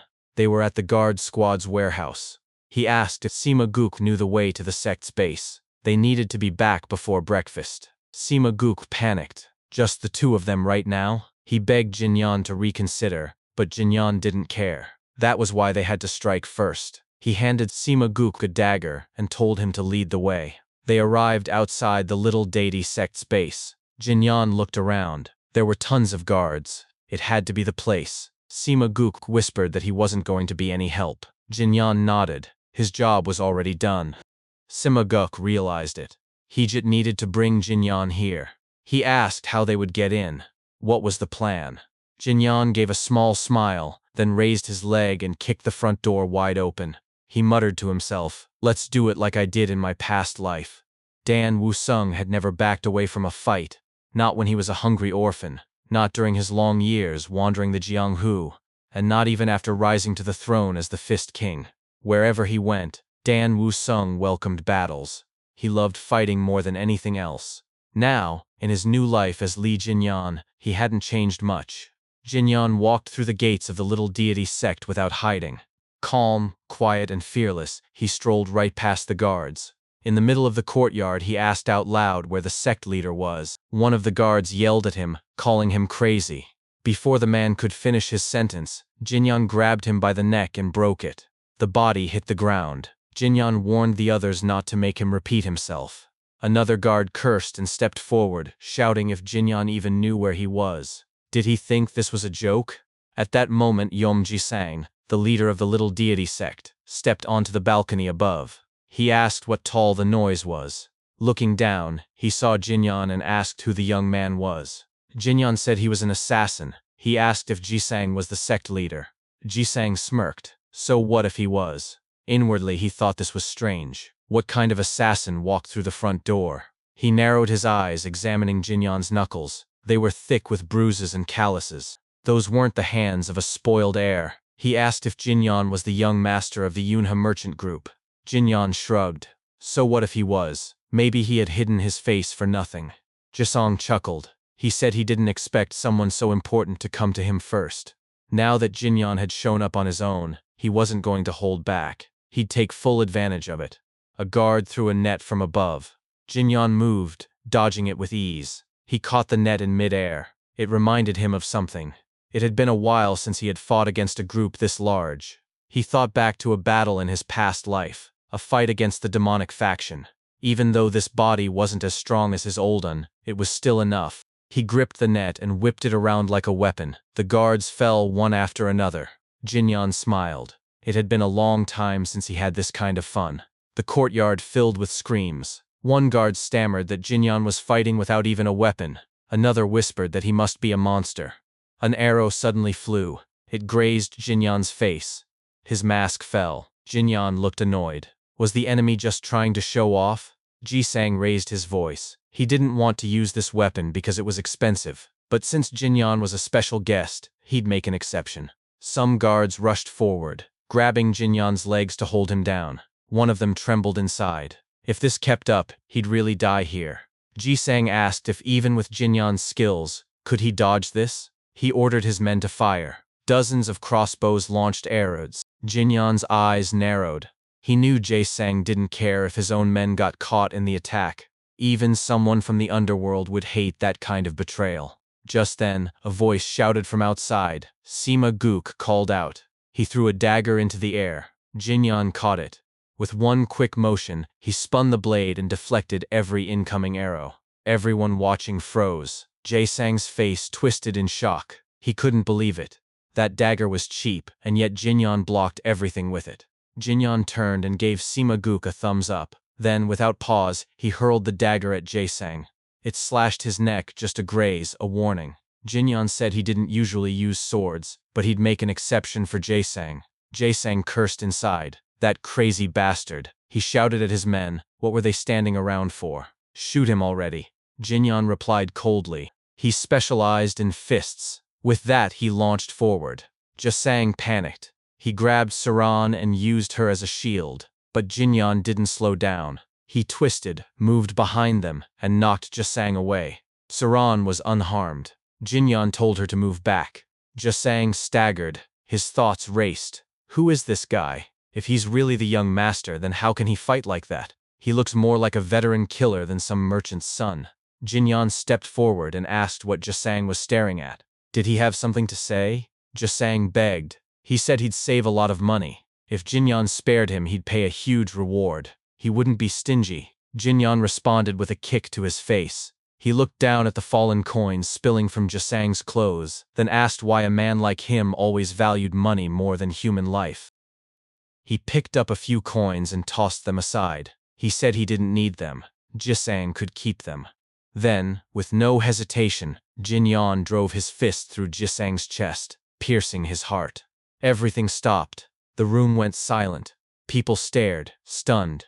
Jinyan stood over his lifeless body and muttered, "Disgusting." Later, as the sun finally rose, Jin Aeon, Samagyuk, and the escort lady walked together after surviving a fierce battle. Samagyuk glanced at Jin Aeon and spoke with a hesitant tone. telling him that since Jineon was heading in one direction while he was going the other way, he would escort the lady from there. Jineon agreed and left her in his care. As Jineon walked away, he waved at them. Samagyuk waved back while the escort lady bowed respectfully. As Samagyuk and the lady continued walking together, she suddenly broke the silence and addressed him. She asked if he was young Master Samagyuk. Samagyuk flinched at her words, stopped in his tracks, and removed his mask. He turned toward her and asked how she had known his identity. The lady smiled gently and explained that she had seen him many times in Danhyang. More importantly, since he was close friends with young Master Jin Eon, it was obvious who he was. Samagyuk gave a small nod, saying he understood. The lady then bowed deeply in front of him and expressed her gratitude. She said that she was thankful for everything he had done that day, and promised that if he ever visited again, she would serve him a bottle of top-grade rice wine. Samagyuk scoffed at the offer, saying it was unnecessary since he had done nothing to deserve it, and added that he was not planning to visit the pleasure quarters anymore. The lady lifted her head, smiling warmly. She remarked that he had truly changed. Samagyuk fell silent for a moment before answering softly that he needed to change as well. As his eyes followed Jineon walking far in the distance, he thought to himself that his friend had already changed so much, so he had to change too. Back at the estate, a table was filled with delicious food. The twins stared at the spread, clearly eager to eat. From behind them, Jin Aeon, who had just finished bathing, entered the room. He approached the table, sat down with them, and told them to eat comfortably. The twins nodded and replied respectfully. Jineon encouraged them further, telling them not to hold back and to eat whenever they were hungry. The twins exchanged a glance, and then turned their focus back to him. Jinbo commented that the trading company was truly something else, while Myungbo asked if 7 meals a day would be allowed. Jineon casually replied that of course it would be. One of the twins then noticed the wound on Jineon's face and remarked that it seemed to have closed up, asking if he had been all right the previous night. Jineon paused briefly before replying that he had managed, more or less. Inside, however, his thoughts were much heavier. He admitted to himself that even though it had been sudden, his core being shaken by a surprise like that never would have happened in his past life. If he was going to protect the merchant group himself and stand against magic users, he would need to grow much stronger. He knew it would take more than just training. He would need something beyond it. A voice then called from outside the room, announcing that a delivery had arrived for him. Jin Aeon looked surprised and asked if it was truly for him. An attendant entered, carrying several packages, and set them down as Jin Aeon inspected them. He admitted he had not been expecting anything. He opened one of the letters and began to read. It was from Gu Wong, who wrote that after they had parted ways, he had stopped by a tavern, had just a single drink, and then left. Gu Wong called it real progress. Jin Aeon scoffed as he read and commented sarcastically that such a thing was worthy of being recorded in martial history. He continued reading, and the letter explained that Gu Wong had also come to deliver something from Jin Aeon's father the day before, but had forgotten to hand it over. Jin Aeon slowly opened the box and continued to read the final lines, which said that Gu Wong would leave the item with him on his way home, and once Jin Aeon became stronger, he should help watch over their escort agency as well. Inside the box, Jin Aeon's eyes fell on a rare item. In his thoughts, he recognized it immediately. It was century root, and it looked like it had been aged for at least 400 or 500 years. If luck was on his side, it might allow him to raise his White Lightning 10-stage art to the 5th level. A faint smile touched his face as he realized this was what it meant to have a good friend. He then noticed another box waiting for him. Opening the letter attached, he read that it was from the Taeho Trading Company, a gift in honor of the long-standing trust between their families. Jin Aeon thought to himself that Taeho was one of the wealthiest firms in all of the Central Plains. He realized his father must have gone as far as to ask them for help. He admitted to himself that he had not expected so much thought and care. When he opened the box, his eyes widened in shock. Inside was pure void stone milk. He recognized it instantly. It was a miraculous elixir that most martial artists could only dream of obtaining. The only other treasures that could compare were 1,000-year spirit fruit, moon elixir flower, and 10,000-year snow ginseng, all impossibly rare. He confirmed to himself that this was indeed real, pure void stone milk. Even in his past life, he had only tasted a few drops of it. He wondered in astonishment how a mere merchant could obtain something that even powerful martial artists struggled to get their hands on. Jin Aeon then called out to the twins, instructing them to each take 1 century root. He told them he would begin circulating his chi and ordered them to guard his room, reminding them to eat only after he was finished. Jinbo looked at the root curiously and asked what it was. Jin Aeon explained that it was good for the body, rare, and not to be lost. Jinbo seemed unconvinced and opened a nearby door, revealing a storage room.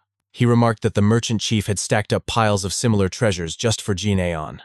For a moment, Jin Aeon stood stunned before thinking to himself that money truly was a powerful thing. 2 hours later, Jin Aeon sat in meditation after consuming the rare herbs. As the energy circulated through his body, he reflected that the taste was bitter and without aroma, much like martial arts training itself. The process was painful, and at first, it often seemed like nothing came of it. Suddenly, his body began heating up. He thought that if he were still the old Jin Aeon, his body would have melted down already. Thankfully, he had strengthened it beforehand. But then the pain became overwhelming, and it felt as though his body was on fire. The more he tried to suppress it, the more violently it raged inside him. He resolved that if that was the case, he would push even harder. An intense surge of energy burst out of him, shaking the room, until eventually it began to settle. When the calm finally returned, he tested his energy and clenched his fist with determination. He had reached the 5th stage. Still, he complained quietly to himself about the state of his body, noting that the toxins still reeked of alcohol. He muttered a farewell to the remnants of the old Jin Aeon and acknowledged that the real challenge was ahead of him. His gaze fell on the bottle of pure voidstone milk. Without hesitation, he grabbed it and drank. He thought to himself that absorbing the elixir was like mixing water into sand, shaping it into a bowl, and tossing it into a furnace almost guaranteed to crack. But he believed that as long as he endured, he would emerge stronger than ever. Inside his mind, he felt the spiritual energy of the voidstone milk coursing through him. He wondered if it was testing him and admitted that perhaps he had been greedy. Yet, he resolved that if he overcame it, he would grow even stronger than before. 7 days passed. At the estate, Hua Aeon stood outside Jin Aeon's quarters. It had been exactly a week since Jin Aeon began circulating his energy, and he admitted to himself that he was growing worried. The twins greeted him politely as he arrived, and he asked if there had been any sign of him. They shook their heads and explained that he had ordered them not to let anyone near. Hua Aeon frowned but nodded, saying he understood, though he still expressed concern. Suddenly, a loud crash erupted from within the room, and a violent gust of wind burst out, shaking the area. The twins quickly shielded Hua Aeon from the force. Shocked, he demanded to know what was happening. All of them turned their eyes back toward the room and saw Jin Aeon floating in the air. Hua Aeon called out to him in disbelief, but his eyes glowed with an unnatural light. A foul stench then filled the air, forcing Hua Aeon to cover his nose. His thoughts raced as he realized what it was. The smell was unmistakable chi deviation. As Jin Aeon crashed to the floor, the twins and Hua Aeon rushed inside, shouting his name. Hua Aeon knelt beside him, begging him to come to his senses. But Jin Aeon remained on his knees, gasping heavily for breath. Hua Aeon approached Jin Aeon with visible concern in his voice, asking softly if he was all right. Jin Aeon slowly turned his gaze toward him, stood back up without saying a word, and walked toward the door. When Hua Aeon called out again, demanding to know where he was going, Jin Aeon finally responded in a low voice. He said it was unbearably hot, that he needed to cool off, and warned them not to follow him. Without hesitation, Jin Aeon leapt outside, his figure soaring across the roof before vanishing beyond the estate wall. Left behind inside the chamber, the twins and Hua Aeon exchanged uneasy glances. Hua Aeon muttered to himself in confusion, noting that the weather was unusually cool that day, yet Jin Aeon had claimed he was burning up. As Jin Aeon darted from rooftop to rooftop, his inner thoughts grew more frantic. His entire body felt as though it were aflame. The immature vessel of his current body could not harmonize with the overwhelming power raging inside him. It boiled uncontrollably, threatening to erupt at any moment. He knew that if he lost control here, the Yunha merchant group and perhaps even the entire street might collapse under the force of his power. He resolved to flee as far as possible, pushing his body forward with desperate leaps. Eventually, he reached a rocky mountain slope and finally came to a stop. Lightning energy surged uncontrollably through his body, crackling across his limbs. His inner voice trembled with urgency. He admitted to himself that he could no longer hold it in. Since he could not contain it, he decided he would release it. Raising his right arm high, Jin-Aeon roared, and a massive burst of lightning exploded outward from his body, striking the mountainside with blinding force. From a nearby ridge, several travelers froze in awe as they witnessed the impossible sight of lightning surging upward from the ground. Moments later, the skies opened and rain began to pour. In the middle of the storm, Jin-Aeon stood motionless, drenched in ragged clothes. His lips moved faintly as he counted, testing his ability. He muttered 6, then 7, and realized with satisfaction that he could release the energy to such a degree. His White Lightning 10-stage art had advanced to the 8th form. Later, in the city, heavy rain poured across the streets as Jin-Aeon walked calmly down the middle of the road. His clothing clung to his body in tatters, drawing confused stares. Passers-by whispered among themselves, wondering why a half-naked man was wandering the city in the downpour. Several women looked at him with wide eyes filled with desire. Jin-Aeon merely smiled faintly and thought to himself that he ought to buy some proper clothes. At a clothing shop, he chose an outfit and informed the vendor that he would take it, asking for the price. The vendor quickly shook his head and insisted there was no need to pay. Surprised, Jin-Aeon told him he must insist, but the vendor explained that ever since Jin-Aeon had taught a harsh lesson to the thugs of the Gu clan and the lesser immortal sect, trouble in the area had lessened greatly. He could now bring his children to the shop in peace. Being able to repay such a favor, he said, was a blessing. Jin-Aeon noticed 2 children peeking timidly from the side of the shop. The vendor urged him to take an umbrella as well since the rain was still heavy. The children stepped forward shyly and handed it to him. Jin-Aeon accepted with a gentle smile and told them he would gladly take it. As he stepped outside, opening the umbrella, the vendor and his children waved and called their goodbyes. Jin-Aeon continued down the busy streets, blending into the flow of people. His inner voice reflected on the peace around him.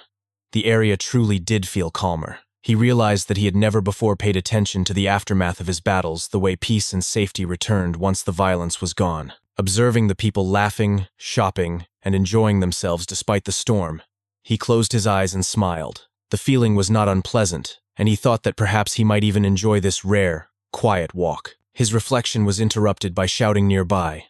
Someone cried out for people to move aside and yelled for others to catch a fleeing man. Jin-Aeon's eyes followed the commotion, and he froze when he recognized the figure being chased. It was Cheol Myung-ho. The fugitive noticed him as well, stopped beside him, and grinned as though meeting an old friend. Cheol Myung-ho greeted him casually, remarking on how heavily the rain was falling. Jin-Aeon exhaled and told him bluntly that he certainly lived a hectic life. Meanwhile, at the Moyong clan estate, a private council of lords had gathered in the hall. Dokgo Myung remarked with satisfaction that it was good to see the council united again and praised Moyong Bin for preparing the meeting. Moyong Bin humbly replied that it was nothing. He then mentioned that he had heard of an unfortunate incident. According to rumors, Gu Yanghu had challenged one of the merchant heirs to a duel and had died. He asked if it was true. The head of the Gu family lowered his head in silence, giving no answer. The other council lords began murmuring among themselves. They commented that the Gu family had been among the most experienced warriors in the clan, and yet Gu Yanghu had made a fool of himself by causing a scene at the merchant guild and losing his life. Suddenly, loud laughter echoed throughout the hall. The boisterous voice belonged to Namgung Wu, the Blade Emperor. He jeered that being defeated by a mere merchant brat was more entertaining than any clown show. His laughter rang out as Gu Hyang-sang trembled with anger at the humiliation. Dokgo Myung, caught between them, awkwardly agreed with the laughter. Finally, Gu Yang-sang raised his head and declared coldly that Gu Yanghu had been practically disowned by their clan anyway. He added that he intended to make that merchant brat witness the true power of the Gu family. Back in the rain-soaked street, the pursuers chasing Cheol Myung-ho came to a halt in front of Jin-Aeon. One of them barked out a commanding order, demanding that he hand over the fugitive. They warned him not to stick his nose into business that did not concern him, unless he wanted to get hurt. Jin-Aeon turned slightly toward Myung-ho and asked who these men were. Myung-ho smirked bitterly and explained that they were underworld thugs who had been running rampant recently, calling themselves the Red Reaper Alliance. They had been trying to seize control of the entire region. He revealed that he had once run an auction business, but when he returned to settle the accounts, he discovered that the Alliance had already taken it over. To him, they were nothing more than a band of bandits. Jin-Aeon's gaze dropped to Myung-ho's hand, and he asked if it had fully healed. With a crooked smile, Myung-ho lifted both hands and admitted that it was still useless. Jin-yeon then stepped forward, pointing at the bandits. He declared that since they were not locals, he would explain things to them in simple terms. He told them to come find him only when Cheol Myung-ho's hand had healed, and until then, they should get lost. The bandits erupted into mocking laughter, jeering at him. They asked if he had grown up sheltered, warning him that he clearly did not understand how things worked. They taunted him, pretending to dismiss his presence. But inside, unease spread through their ranks. An inexplicable sense of intimidation pressed down on them. One of the men, unable to control his temper, stepped forward. He shouted that Jin-aeon must want to die and raised his finger to point directly at him. His colleague tried to stop him, warning him not to act rashly, but the bandit ignored the advice. He sneered, asking if Jin-yeon knew who he was speaking to and demanded to know who Jin-yeon thought he was to order them around. Before he could finish his threat, Jin-aeon flicked his forehead with a sharp snap, sending the man flying backward. With a chilling tone, Jin-yeon spoke slowly and clearly. He told them that he was so hungry at that moment. If they insisted on fighting, he might kill them all without hesitation. He advised them to leave while he was offering mercy, promising that they could meet again another time. Either Cheol Myung-ho would be there, or he himself would. The rest of the bandits immediately bowed in unison, their fear evident, and chorused that he should go safely. Jin-yeon answered simply with a quiet acknowledgement. As the group retreated quickly into the rain, Myung-ho waved mockingly at their backs. He then turned to Jin-aeon, grinning, and demanded that he buy him food, claiming that he too was hungry. Noodles, he said, would be enough. As they began to walk together, Myung-ho continued speaking in his usual dramatic tone. He reminded Jin-aeon that on the day they had first met, it was not Jin-aeon's beating that had nearly killed him, but his hunger. He complained that since ancient times, people of the Central Plains had relied on food for their strength, and that Jin-aeon should have fed him before dealing with injuries. Jin-yeon sighed in annoyance and told him that he could have just asked instead of rambling so much, calling him a crazy bastard. Myung-ho laughed and declared that they should go to Jinpyeong Noodles. Later, at the restaurant, the two sat down to eat together. Myung-ho let out a satisfied sigh and said that he finally felt alive. He then commented on Jin-yeon's appetite, teasing him by asking if he had established a beggar's sect inside his stomach. He remarked that Jin-yeon used to nibble at food sparingly, but now ate ravenously. A person, he said, should not change so drastically, but should live naturally, flowing with life. Waving for the server, he ordered more food, raising his voice for 2 bowls, and then changing his mind to demand 4 more. He then shifted the conversation and asked about the twins. Jin-aeon told him they were training. Myung-ho chuckled, guessing that they must have grown stronger by now, but complained that their food bill must be astronomical, calling them hungry demons. Jin-yeon assured him that he had plenty of money. Myung-ho laughed and reminded him that he himself had also contributed. Then, with a sudden change of topic, he asked how one learned proper martial arts. Jin-aeon tilted his head and asked why he was suddenly interested. Myung-ho leaned forward earnestly and explained that he wanted to know if he could face the Red Reaper himself if he trained. Jin-aeon paused as he chewed his food and asked if Myung-ho wanted him to teach him. With mock humility, Myung-ho said that he would be grateful if Jin-aeon agreed. Jin-aeon asked if he would obey his teachings. Myung-ho puffed his chest and introduced himself again proudly as the Venom Fox, claiming that, of course he would. Jin-aeon pointed to the floor and told him to bow. Myung-ho scratched the back of his head, embarrassed, and muttered that it was humiliating. But eventually, with a groan, he lowered himself to the floor and bowed, telling Jin-aeon that he had better keep his word, or else he might just disgrace the Unha Merchant Group's main gate. Without a word, Jin-aeon grabbed the umbrella beside him, swung it, and demonstrated a move before pointing at it. He told Myung-ho to follow the example. Myung-ho stared in disbelief and asked if that was all. Jin-aeon replied flatly, asking what else he expected. Enraged, Myung-ho jumped to his feet and shouted that he had even bowed, threatening to make a mess in the restaurant if Jin-aeon was not serious. Jin-aeon struck him sharply on the head with the umbrella and ordered him to be quiet.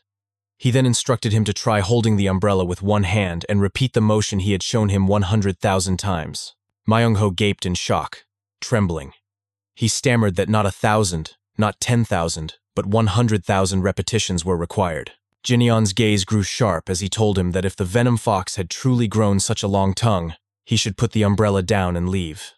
Myung-ho asked in disbelief if he was serious. The atmosphere suddenly grew heavy. Jin-yeon seized him by the collar and stared at him with narrowed eyes.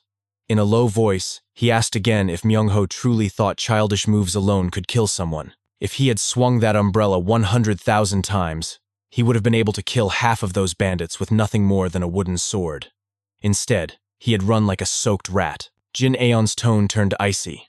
He told him that if he wanted to live like a coward, he might as well die. Myung-ho was silent for a moment, then smirked faintly and muttered that he did not want to kill anyone. Jin-yeon's gaze hardened further as he asked if he was a rat or the venom fox, warning him to know his place and stop flapping his mouth. The two sat in silence, the sound of the rain outside filling the quiet. They stared out the window, watching as people passed by on the wet streets. Eventually, the rain ceased, and sunlight broke through the clouds.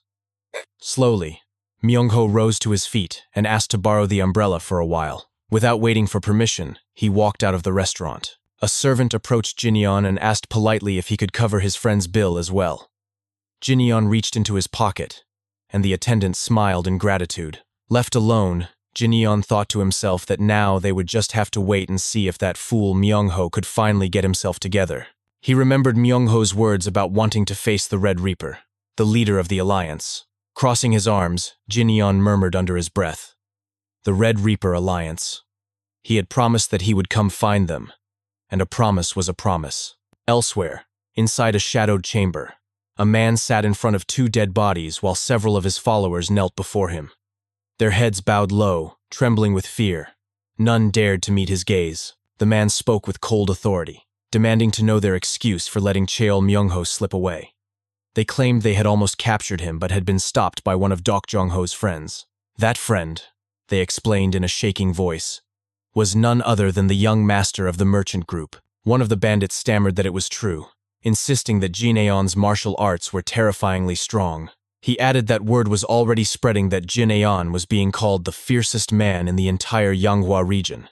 The man's eyes narrowed, his stare making the bandit flinch. In a chilling voice, he ordered his men to prepare. Both Jin Aeon and Cheol Myung-ho, he said, must be tracked down and killed. Sometime later, Jin Aeon was training while conversing with one of the twins. The twin explained that Jeok-ye was notorious for his vicious temper, known to prefer tearing his enemies apart with his bare arms. He recounted how the leaders of the Blossom sect of Jangsan, the Dugard Guild, the Flood Dragon Guild, and the Crimson Treasure sect had all met their end at Jeok-ye's hands. Over time, Jeok-ye had absorbed several sects around Yukwan, amassing a massive force. His influence had grown so powerful that everyone in Yukwan now paid him tribute. Escort agencies, merchant guilds, inns, and even brothels were not spared. The twin added that even Cheol Myung-ho had been forced to offer him tribute. Jin-yeon remarked that he had heard Myung-ho had lost his entire auction house to Jeok-ye just the previous day. The twin agreed, saying that was exactly the kind of man Jeok-ye was. Jin-yeon sighed, admitting that Jeok-ye was a nuisance. If his own identity were discovered, things could become complicated. He concluded that he might need to make the first move. In Yukwan's bustling district stood Onjongru, the house of warm affection. Inside, a lady ordered one of the attendants to check if the guests in a certain room had left. Moments later, a piercing scream echoed through the house. Startled, the lady rushed toward the source of the scream and demanded to know what had happened. One of the other women explained in a trembling voice that someone had entered Lord Jeok-ye's room and that Seol-i was still inside. Panic fell over the group.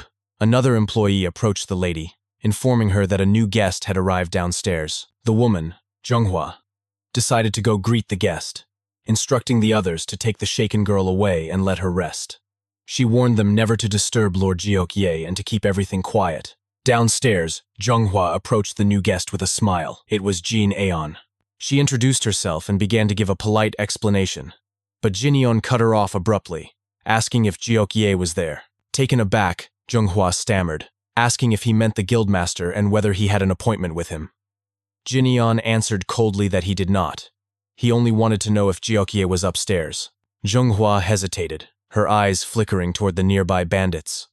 Inwardly, she questioned whether she should reveal the truth to this stranger. After a moment of silence, she admitted that Jeok-ye was indeed there.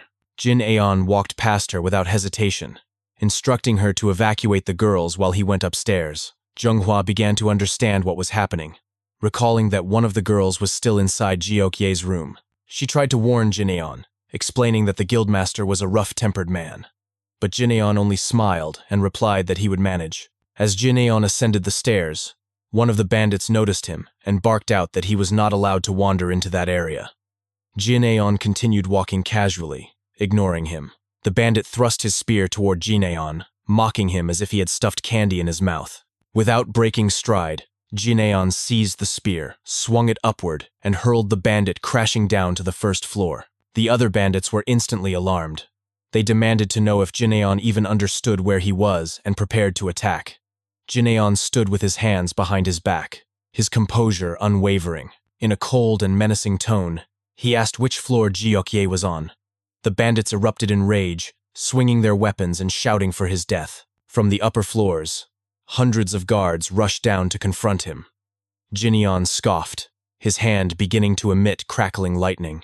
He muttered that he would simply find Jiokye once he had torn through all the rooms. The first bandit charged, but Jineon grabbed his head and announced that he would borrow his body for a moment. Slamming the man into the ground, Jineon unleashed a lightning energy field that sent others flying. Another bandit swung a heavy flail at him, but Jineon noticed instantly and dodged. He seized the weapon from the attacker and declared that he would take it too. With one devastating swing, he smashed the man's face and tore through a wall. Glancing at the damage, Jineon muttered that it was not the right room. He leapt from the railing, spinning the flail and questioning whether he needed to smash through all the rooms. Without hesitation, he barreled forward, demolishing walls and striking down every bandit in his path. After ransacking the floor, he dropped the weapon and dusted off his hands, remarking that there was nothing there and that Jiokye must be on the next floor. Inside a chamber above, Jiokye was lounging on a bed when suddenly the door burst open. Two of his guards were hurled inside, broken and groaning. From the entrance, another bandit cried out in alarm, identifying Jineon as the young master. Jineon stepped in, smashing another bandit's head into the ground, and announced coldly that he had found his target. Jiokye grinned, realizing who the intruder was. He asked mockingly if Jineon had come to pay Myungho's debt. Jineon replied sternly that the 5th floor had been the right answer, though he thought the climb had been far too high. As the scene revealed the bodies of countless bandits strewn across the lower levels, Jiokye rose slowly to his feet. He sneered, asking if Jineon had disliked the welcome party, and whether the climb had been difficult. Jineon responded that it did not matter, climbing over others had always been his specialty. Jiokye towered over him, bending down to meet his eyes with a wide grin. He boasted that his own specialty was looking down on people from above.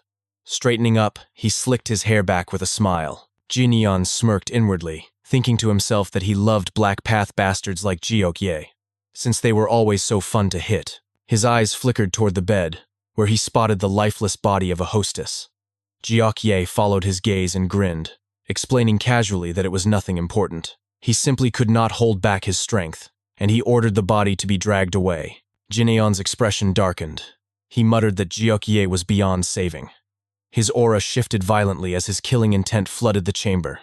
In an icy tone, he asked how he should kill Jiokye. Jiokye only smirked, saying he liked those eyes. It was the same look he had seen in the people who once tried to kill him. But in the end, he boasted, they had all been torn apart by his hands. Outside, chaos erupted in the district as terrified employees and bandits fled the building. Screams filled the air. One man ran frantically, demanding to know what was happening. A bandit shouted back that some lunatic was tearing the entire brothel apart. A masked figure swung an umbrella in a slashing motion. He warned the panicked bandit to leave while he still could, then muttered a number under his breath. 2,874. The bandit froze in confusion, asking what he was talking about. The masked man swung the umbrella again, smashing it into the bandit's skull. Removing his mask, he revealed himself to be Cheol Myungho. Myungho growled that he had come to crush them one by one, cursing them all as sons of bitches. With each swing of the umbrella, he counted aloud. 2,875. 2,876. He complained that at this pace, he would never finish the 10,000 swings he had been tasked with. Suddenly, an explosion rocked the top of the brothel, shaking the entire district. Myungho froze, stammering in shock as he asked what in the world that noise had been. Meanwhile, at the top of the building, Jiokye was thrown off balance and sent flying through the air. Jinyeon immediately followed from above, preparing an attack midair. He brought both hands down with immense force, smashing Jiokye all the way to the ground outside the brothel. Jinyeon landed swiftly, his expression cold, as he stood surrounded by bandits. His eyes locked on Jiokye, who slowly pushed himself up from the ground. Jiokye dusted himself off, stood with a smirk, and remarked that the situation was becoming quite interesting. Without hesitation, Jinyeon removed his outer clothes.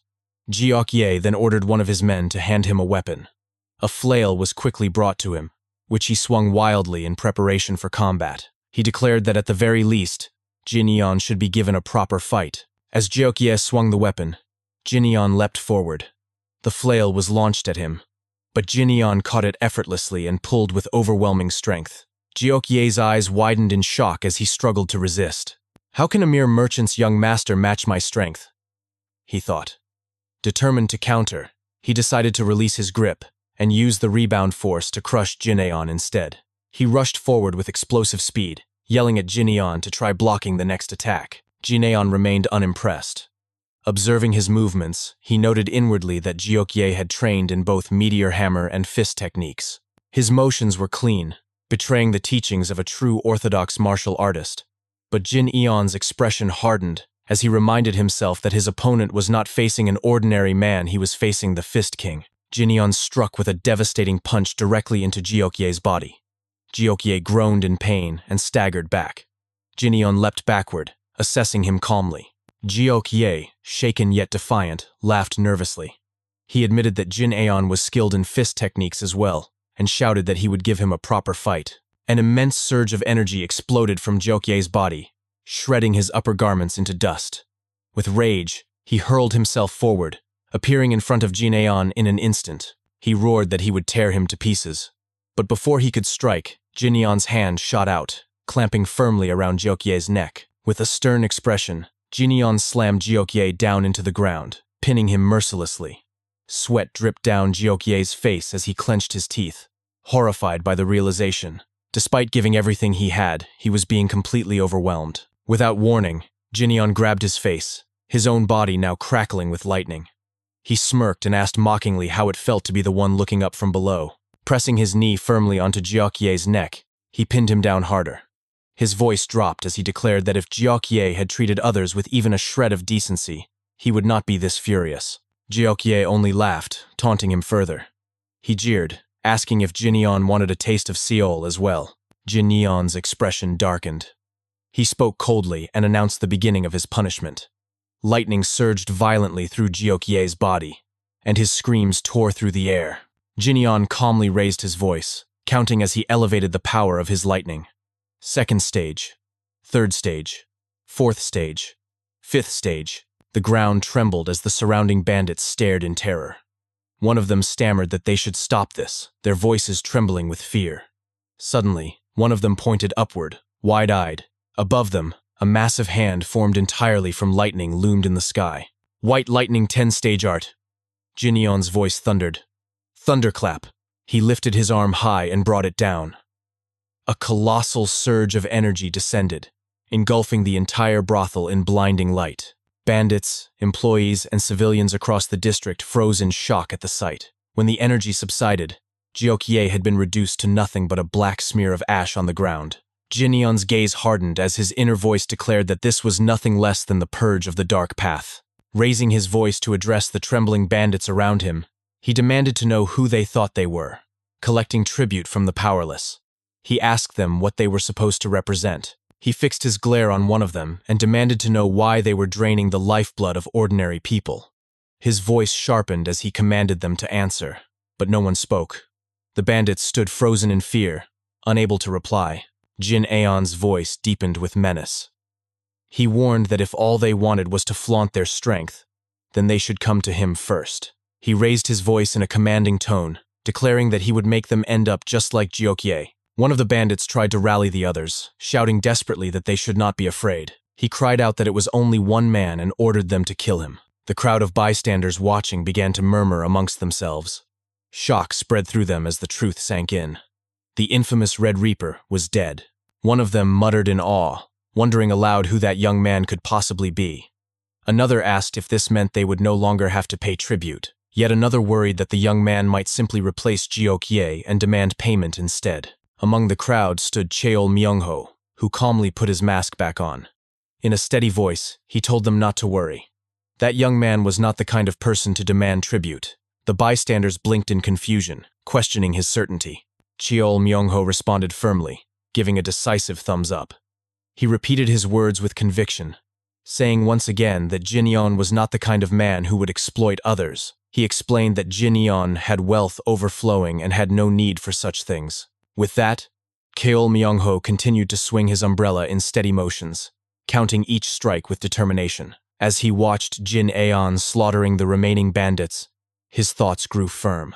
Every person, he mused, carried a spark within their heart, but nurturing that spark was each individual's responsibility. He understood now. Jin Aeon wanted to become stronger, strong enough to drive himself mad in pursuit of his power. Cheol Myung-ho remembered Jin Aeon's words echoing in his mind. "Are you a rat or the venom fox? Know your place." His eyes widened as he suddenly shouted aloud, correcting himself with fierce conviction. "No, wait. I am the venom fox." Later that day, at the Yunha merchant group, Jin Yeon returned and entered his room. To his surprise, he found his older brother Hwa Yeon already there. Jin Yeon called out to him in a low voice, addressing him as brother. Hwa Yeon, who had been reading in the room, looked up with a worried expression and asked where he had been. Jin Yeon stood in the doorway, blood covering his body, and casually responded that he had only been out for a drink. He then asked what had brought Hwa Yeon to his room. Hwa Yeon, still unsettled, pointed out the blood and asked why his brother was in such a state. At that moment, one of the attendants entered with a rug, and Jin Yeon explained indifferently that the blood was not his own.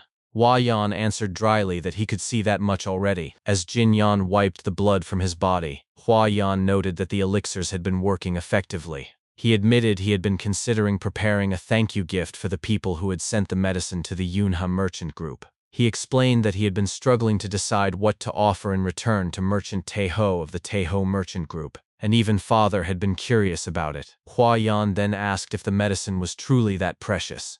Jin Yeon thought to himself about the Taeho merchant group, recognizing them as the ones who had provided the azurite essence. He spoke aloud, admitting that even he could not easily measure its worth. Hwa Yeon was stunned and asked again if it was really that valuable, wondering what they could possibly offer in return. Jin Yeon answered firmly that repaying with money or goods would not be appropriate because what they had received was priceless. When Hwa Yeon asked what they should do, Jin Yeon spoke in a decisive tone. He suggested forming a merchant's alliance. His brother was shocked and repeated his words in disbelief. Jin Yeon explained that among those who had provided the elixirs were great merchant groups like Taeho, but there were also smaller ones, such as the West Wind Escort Establishment, which lacked its own defense force. He proposed that if they formed an alliance and offered protection to everyone, that would be repayment enough. Hwa Yeon hesitated and asked if such a plan was too ambitious. Jin Yeon told him there was no need to start on a grand scale. For now they should simply include the Taeho merchant group and the West Wind Escort Establishment. Since they had received something that money could not repay, they had to return the favor in another way. When Hwa Yeon asked about rules or membership fees, Jin Yeon answered that the rules should be kept simple, just as the ancestors had done, and for the time being, no fees should be collected. Curious, Hwa Yeon asked what the purpose of the alliance would be. Jin Yeon paused, remembering the people he had encountered during his walk, then answered firmly. The purpose, he said, would be to protect the lives of merchants. It would also establish a system for quick communication so that problems could be addressed immediately. Hwa Yeon agreed it was true, but raised another concern. He asked what they would do if a situation arose that even the escort warriors of the Taeho merchant group could not handle. Jin Yeon thought to himself that if such a thing happened again, it would mean that they merchant groups were deeply involved, especially with those from the underworld of the Jianghu. If that occurred, he knew exactly what he must do. He spoke aloud with resolve, declaring that in such a case, he would go himself. Hwa Yeon was alarmed and shouted in disbelief, asking if his brother truly intended to involve himself personally. Jin Yeon pointed out that he had already said the medicine they had been given was priceless, and it had granted him tremendous strength. Hwa Yeon then asked if it really had made him stronger, and Jinyan answered simply that it had. Overcome with excitement, Huayan slammed the table and asked what they should name the alliance. He suggested calling it the Great Merchants Association. Jinyan frowned, recalling the Crimson Reaper Alliance, and said they should call it the Great Merchants Association, without the word alliance, because that word bothered him. Huayan accepted the decision and said he would prepare accordingly. As he was about to leave the room, Huayan turned his head back and commented that since Jinyan had returned, his workload had only increased. He sighed and admitted that he was truly swamped these days. Jinyan looked at him and apologized softly, but Huayan smiled widely and said it was fine. For merchants, being busy was always a good thing. Jinyan scoffed at his brother's words, but before they could continue, a loud voice was heard outside calling for young Master Jinyan and the chief administrator. A guard burst through the door in a panic, shouting that they were finished. Both brothers turned to him in confusion, and Huayan asked what was done. The guard, out of breath and pale with fear, shouted again that they were finished because Lord Ouyang himself had arrived with his disciples. At the mention of the Ouyang name, Huayan froze in shock while Jinyan's eyes narrowed. A short while later, in the main hall of the Unha merchant group, Patriarch Ouyang Sayang of the Ouyang clan sat drinking. He slammed his cup down on the table as the memory of the humiliation his clan had suffered at the rulers' meeting filled his mind with rage. He declared aloud that just remembering it made his blood boil. Turning sharply to his 3 disciples, he gave them orders. Each of them, he said, must fight Jinyan of Unha Trading. He warned them that one victory alone would not restore their pride. In a cold and menacing tone, he commanded that Jinyan must not be allowed to die peacefully, and he demanded if they understood.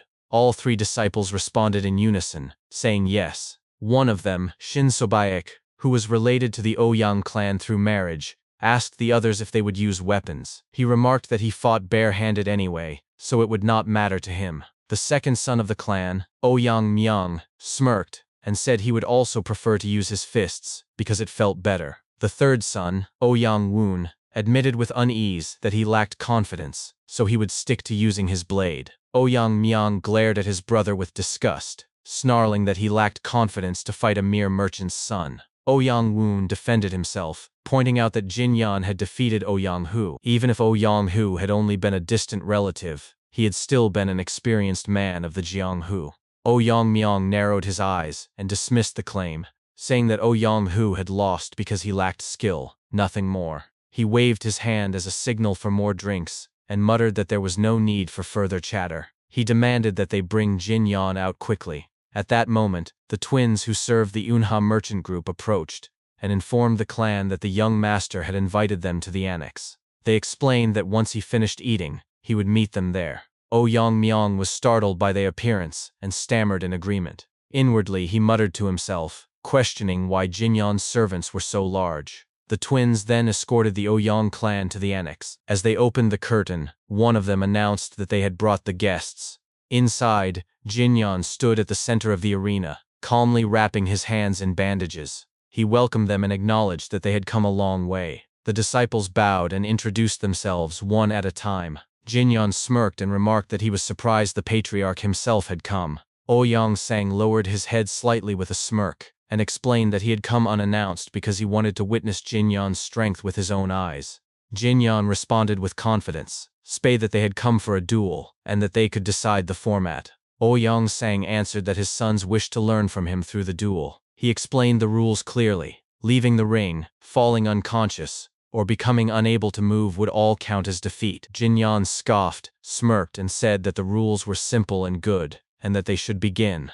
The second son, Ouyang Myung, stepped into the arena. From his seat, Ouyang Sang narrowed his eyes and grinned, thinking to himself that he looked forward to watching the merchant's son beg for his life. In the arena, Ouyang Myung sharpened his gaze, ready for the fight, but he could not shake a strange feeling. To himself, he admitted it felt less like he was facing a merchant's son, and more like he was standing against a warrior, hardened in the Jianghu. He questioned whether Jinyan's victory over Ouyang Hu had really been but a fluke. Before the duel could begin, Jinyan raised his hand and asked if Ouyang Myung would not draw his sword. Ouyang Myung retorted that he would do as he pleased and that it was none of Jinyan's business. But before he could even finish speaking, Jinyan instantly closed the distance and punched him in the face. Ouyang Myong's body flew across the arena, smashing into the annex wall. His brothers and fellow disciples were stunned, frozen in disbelief. On the other side, Patriarch Ouyang Sang crushed his cup in rage as he watched one of his sons be defeated in a single blow. He glared at Jinyan with fury. Standing calmly at the center of the arena, Jinyan told Ouyang Myong that he should have drawn his sword. With complete confidence, he then raised his voice and called for the next opponent. On the side, the third son, Ouyang Woon, spoke up. He declared that he would be the next to step into the arena and asked young Master Shin to look after his brother.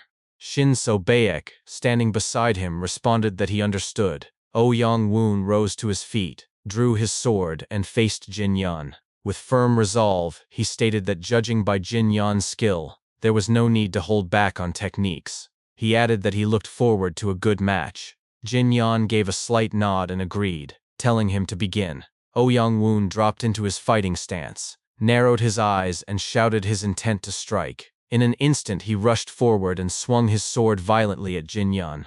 Jin Yan stood firmly as his opponent closed in. At the last moment, he dodged swiftly and smoothly, analyzing his adversary in silence. In his thoughts, Jin Yan admitted that Ouyang Woon was bold and a man who suited the sword. However, he knew that boldness alone was not enough. He lifted his arm with precise control. Ouyang Woon's eyes widened in shock at what he witnessed. He muttered in disbelief, wondering what he was seeing. To his astonishment, Jin Yan began blocking his sword strikes with his bare hands. As they blades and limbs clashed, Ouyang Woon continued to think in disbelief. He realized that Jin Yan was not only reading the flow of his sword movements, but countering them without a weapon, using only his hands. Jin Yan suddenly pulled back his fist and muttered to himself about invoking the fifth phase with the energy level of the third. Ouyang Woon froze, stunned by the sight of lightning chi forming around Jin Yan's fist. He braced himself, raising his blade in desperation as Jin Yan launched his full attack. With thunderous force, Jin Yan unleashed the white lightning 10-phase art, Lightning Roar. The overwhelming strike crashed down upon Ouyang Woon, crushing him under its power. He collapsed to the ground and lost consciousness instantly. On the side, Patriarch Ouyang Sang watched the result of the duel in silence, his expression hard and unreadable. The disciples, however, were shaken by what they had just witnessed. Shin So-baek spoke, noting in disbelief that even the third young master had been defeated so easily. Ouyang Myong, still seated on the floor, turned to Shin and suggested that they should end the sparring there. He argued that if all three of them were defeated, it would cause a massive uproar. Shin fell silent for a moment before answering with a single word. He said no. Without hesitation, Shin So-baek leapt into the center of the arena. With excitement written clearly on his face, he announced that while the eldest young master was an excellent martial artist, as one who trained in palm strike techniques, he could not let the opportunity pass him by. He assumed his fighting stance and asked Jin Yan directly if he would spar with him. Jin Yan was briefly surprised by his reaction, but soon shifted into his own stance. Inwardly, he admitted that at least Shin So-baek appeared decently skilled. A smirk spread across his face, and with excitement he accepted, agreeing to the duel. Both men launched forward at the same time. Their attacks clashed with intensity, their faces lit with exhilaration. Shin So-baek pressed aggressively with rapid palm strikes while Jin Yan blocked them all with smooth precision. After a flurry of exchanges, Shin halted briefly, a smirk tugging at his lips. He taunted Jin Yan, asking if he was only going to block. He then spun his body sharply and shouted the name of his technique. With a roar, he unleashed the whirling wheel-crushing palm strike, his movements forming a tornado-like wind as he lunged toward his opponent. Jin Yan calmly sidestepped the incoming strike. With a grin, he acknowledged that Shin's movements were not terrible, but he criticized them for being far too exaggerated. In the next instant, Jin Yan seized Shin's foot in an iron grip. Shin screamed at the top of his lungs as pain coursed through him. Still gripping tightly, Jin Yan declared with a grin that it had been a good duel, addressing him respectfully as young Master Shin. He then smashed Shin So-baek down to the ground, leaving him unable to fight further. From the side, Ouyang Myong muttered to himself after witnessing his comrade's defeat. He asked bitterly what was so good about a duel in which the opponent had lost. At the center of the arena, Jin Yan sighed deeply and clutched the back of his neck. Slowly, he turned his gaze toward Patriarch Ouyang Sang, and questioned why the lord still looked so displeased, even though the duel was over. Ouyang Saeng trembled as rage boiled inside him. His thoughts seethed with humiliation. He could not believe that the young master of a merchant group had defeated them consecutively. He realized Jin Yan was no ordinary man and admitted to himself that even if they brought another member of the Ouyang clan, it would not be enough. His anger deepened as he considered the implications. At this rate, not only would the pride of the Rulers' Association be trampled, but they would also be ridiculed endlessly. The patriarch exhaled a long sigh and, suppressing his fury, invited Jin Yan to take a walk with him. Not long after, the two of them strolled casually along the streets. Ouyang Sang commented on how peaceful the town seemed, and remarked that the Unha merchant group must have many suppliers there. Then he stopped, turned toward Jin Yan, and with a smirk, spoke directly. He asked Jin Yan to join the Rulers' Association, clarifying that he did not mean the entire Unha merchant group, but Jin Yan alone. If Jin Yan joined as an individual martial artist, the association would protect the group. Jin Yan repeated the name of the organization under his breath, and then reflected in silence. He thought to himself that the association was built by the four great clans, Dakgo, Shimen, Namgoang, and Moyong, with the exclusion of the Tang clan. In truth, he reminded himself, they were nothing more than those who had left the Miram Alliance. Speaking aloud, Jin Yan voiced this thought, accusing them of breaking away because the Miram Alliance centered itself around its great sects. Ouyang Sang admitted this was true and asked if it was a problem. He insisted it was better to call it a group in friendly competition with the Miram Alliance. Jin Yan muttered to himself that he had heard the Ouyang clan had only joined recently, and now he understood why the patriarch was so obsessed with saving face. The patriarch then added that the men who had once followed Ouyang Hu had been spreading news of Jin Yan everywhere. Because of that, his reputation had been ruined. He placed a hand on Jin Yan's shoulder and insisted he did not mean to place blame, but then his expression sharpened. With a glare, he demanded that Jin Yan join the association to help restore his honor. He argued that it was not a difficult request. Inwardly, he thought that the only way left was to bring the Unha merchant group's eldest young master under his wing and make it appear that Jin Yan was beneath him. Jin Yan remained silent for a while, before asking what would happen if he refused. Ouyang Siang asked why he would even consider refusal. He said it was not as if Jin Yan would lose anything, and surely the son of a great merchant group would not be slow in calculating gains and losses. Jin Yan countered by asking what purpose the merchant group would serve in the association. He explained that it was not as if he lacked money, and what was being offered was only the seat of an ordinary martial artist. He turned his back on the patriarch and began to walk away, declaring that if this was not a fight, then their conversation was finished. He added coldly that the walk had not been enjoyable. As Jin Yan gained distance, Ouyang Siang called out to him. With a chilling tone, he gave him one last chance. He threatened him by asking if he wished to see the entire Unha merchant group slaughtered. He warned that with the strength of the Ongyang clan, they could spare Jin Yan alone but brand him as a public enemy of the martial world. With a vicious grin, he asked if Jin Yan thought they could not do such a thing.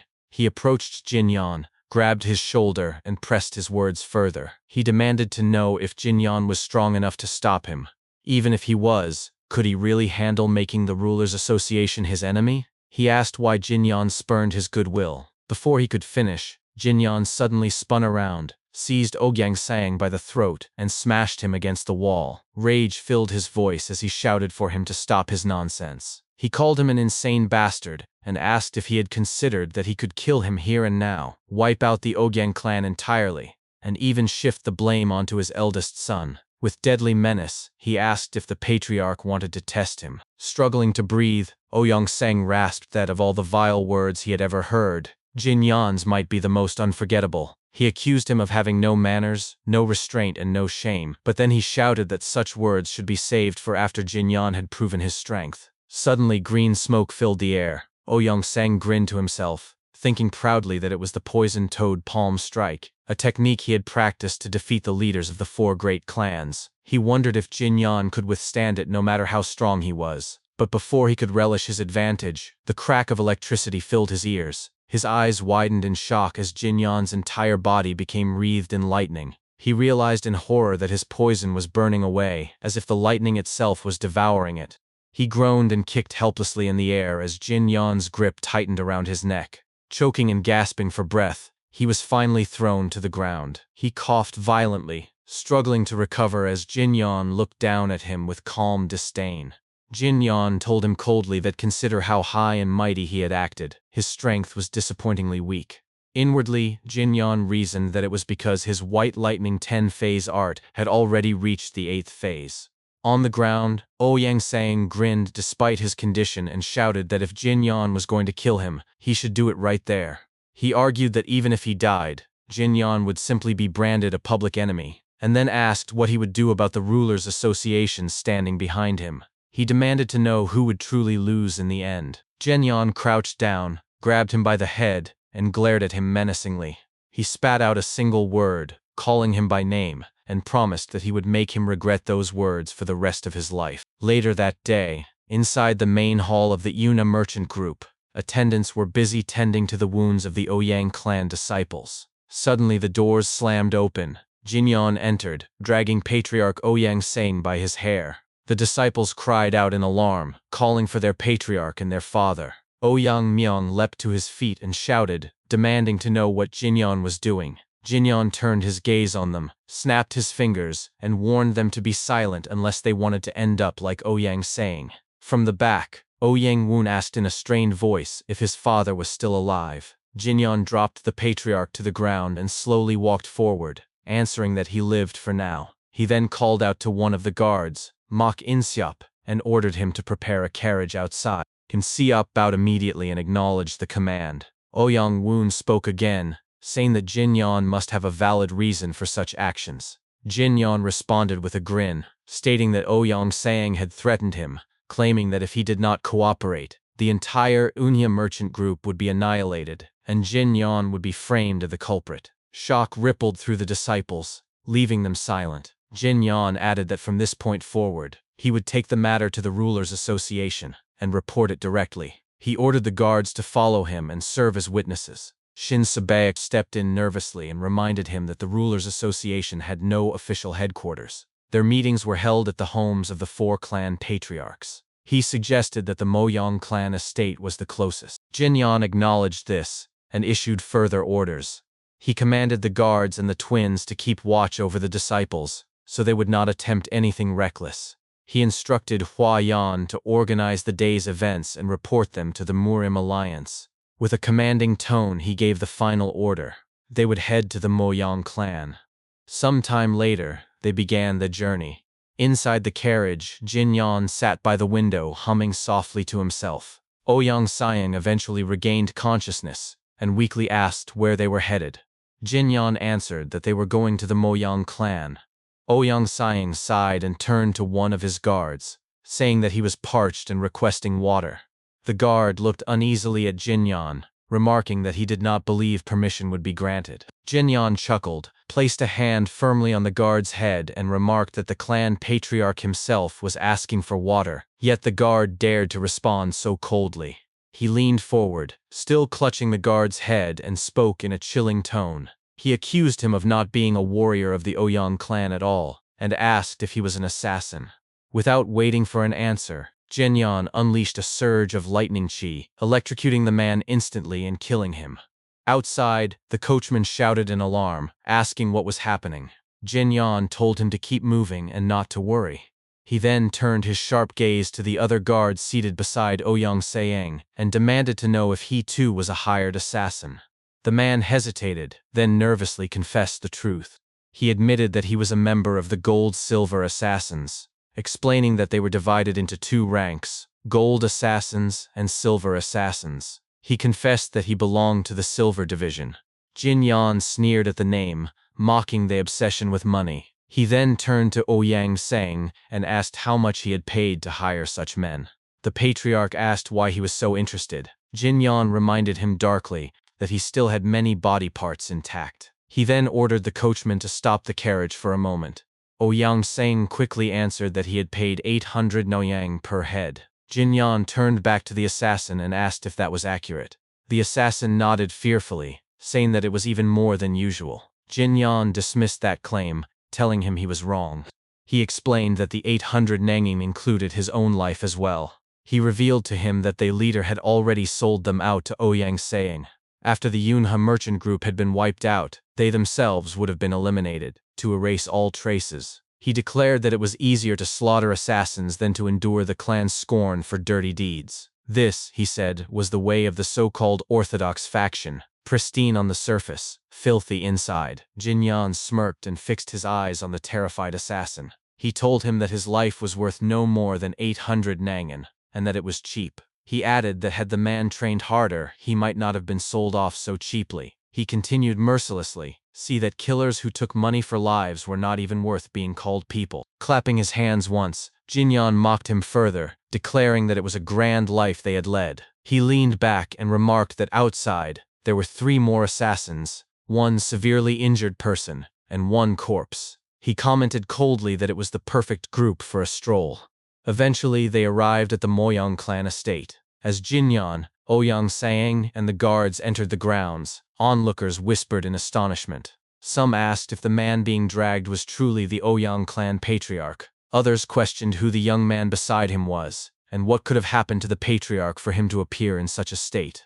One figure stepped forward, calling out to Ouyang Saying and asking what had brought him there, and why his neck was in such a condition.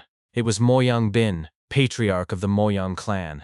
He turned to Jin Yan and remarked that he was someone he had not met before, then introduced himself. Jin Yan introduced himself as Jin Yan, young master of the Yunhe merchant group. Inwardly he thought to himself with surprise that he had expected the Moyang patriarch to be Moyang Chu, not Moyang Bin.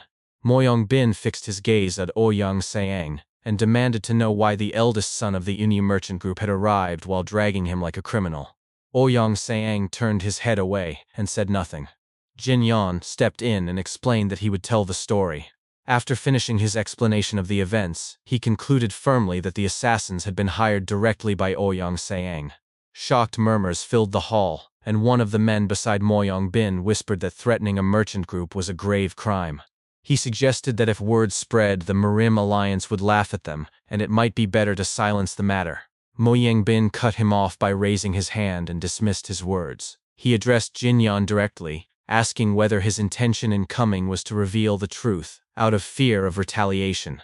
Jin Yan narrowed his eyes and smirked, asking in return what Moyang Bin would have done if he had been in the same position. Moyang Bin considered the question privately. If someone had threatened to slaughter his clan and brand him a criminal, there would be only one answer: to kill him.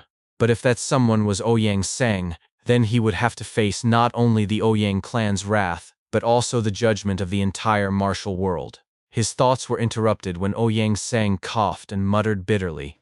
He cried out in frustration, lamenting how he could have lost to the child of a merchant group. He shouted that if only the other patriarchs had not sneered at him within the association, things would not have come to that. He admitted he had made a mistake, but claimed their mockery had driven him to it.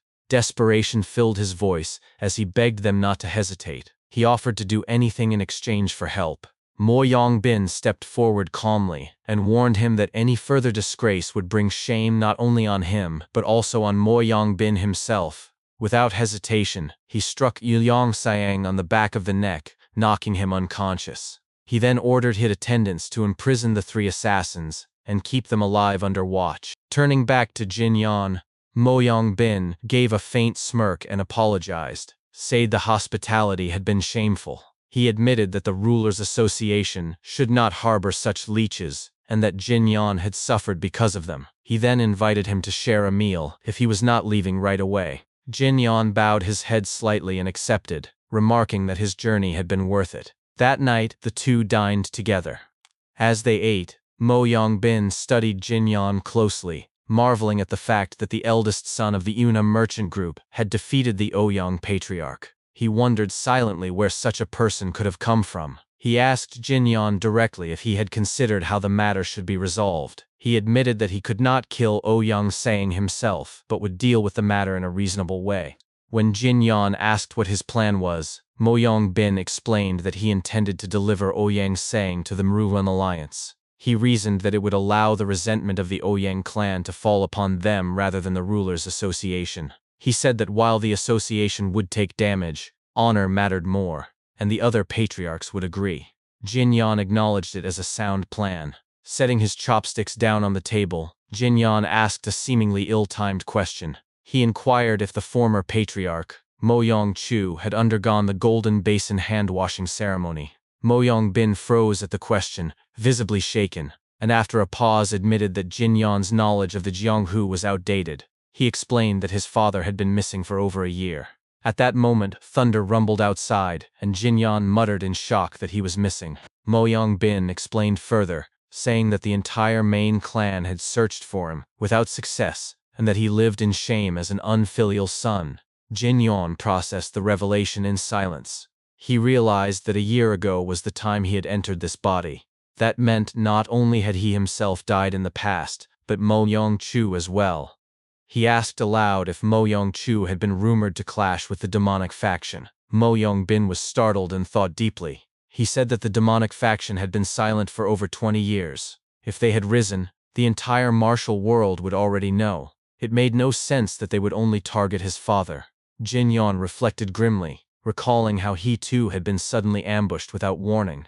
He asked Mo Yong-bin directly how his father would fare if he had been attacked by several swordsmen. Mo Yong-bin lowered his head and admitted that it would have been brutal, but insisted his father would not have fallen to it a few swordsmen.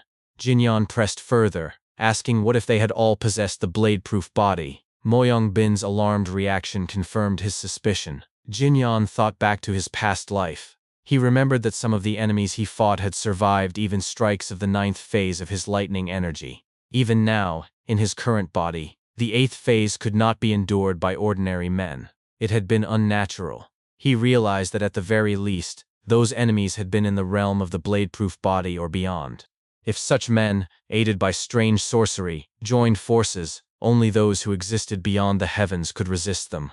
He pondered silently why the demonic faction moved in secrecy. Why did they remain hidden, and what were they truly after? Meanwhile, far away on a mountain plateau, a cloaked figure carrying an umbrella entered a cave.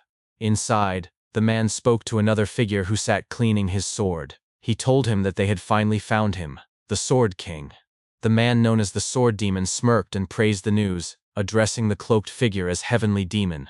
Raising his voice, he commanded his followers to prepare.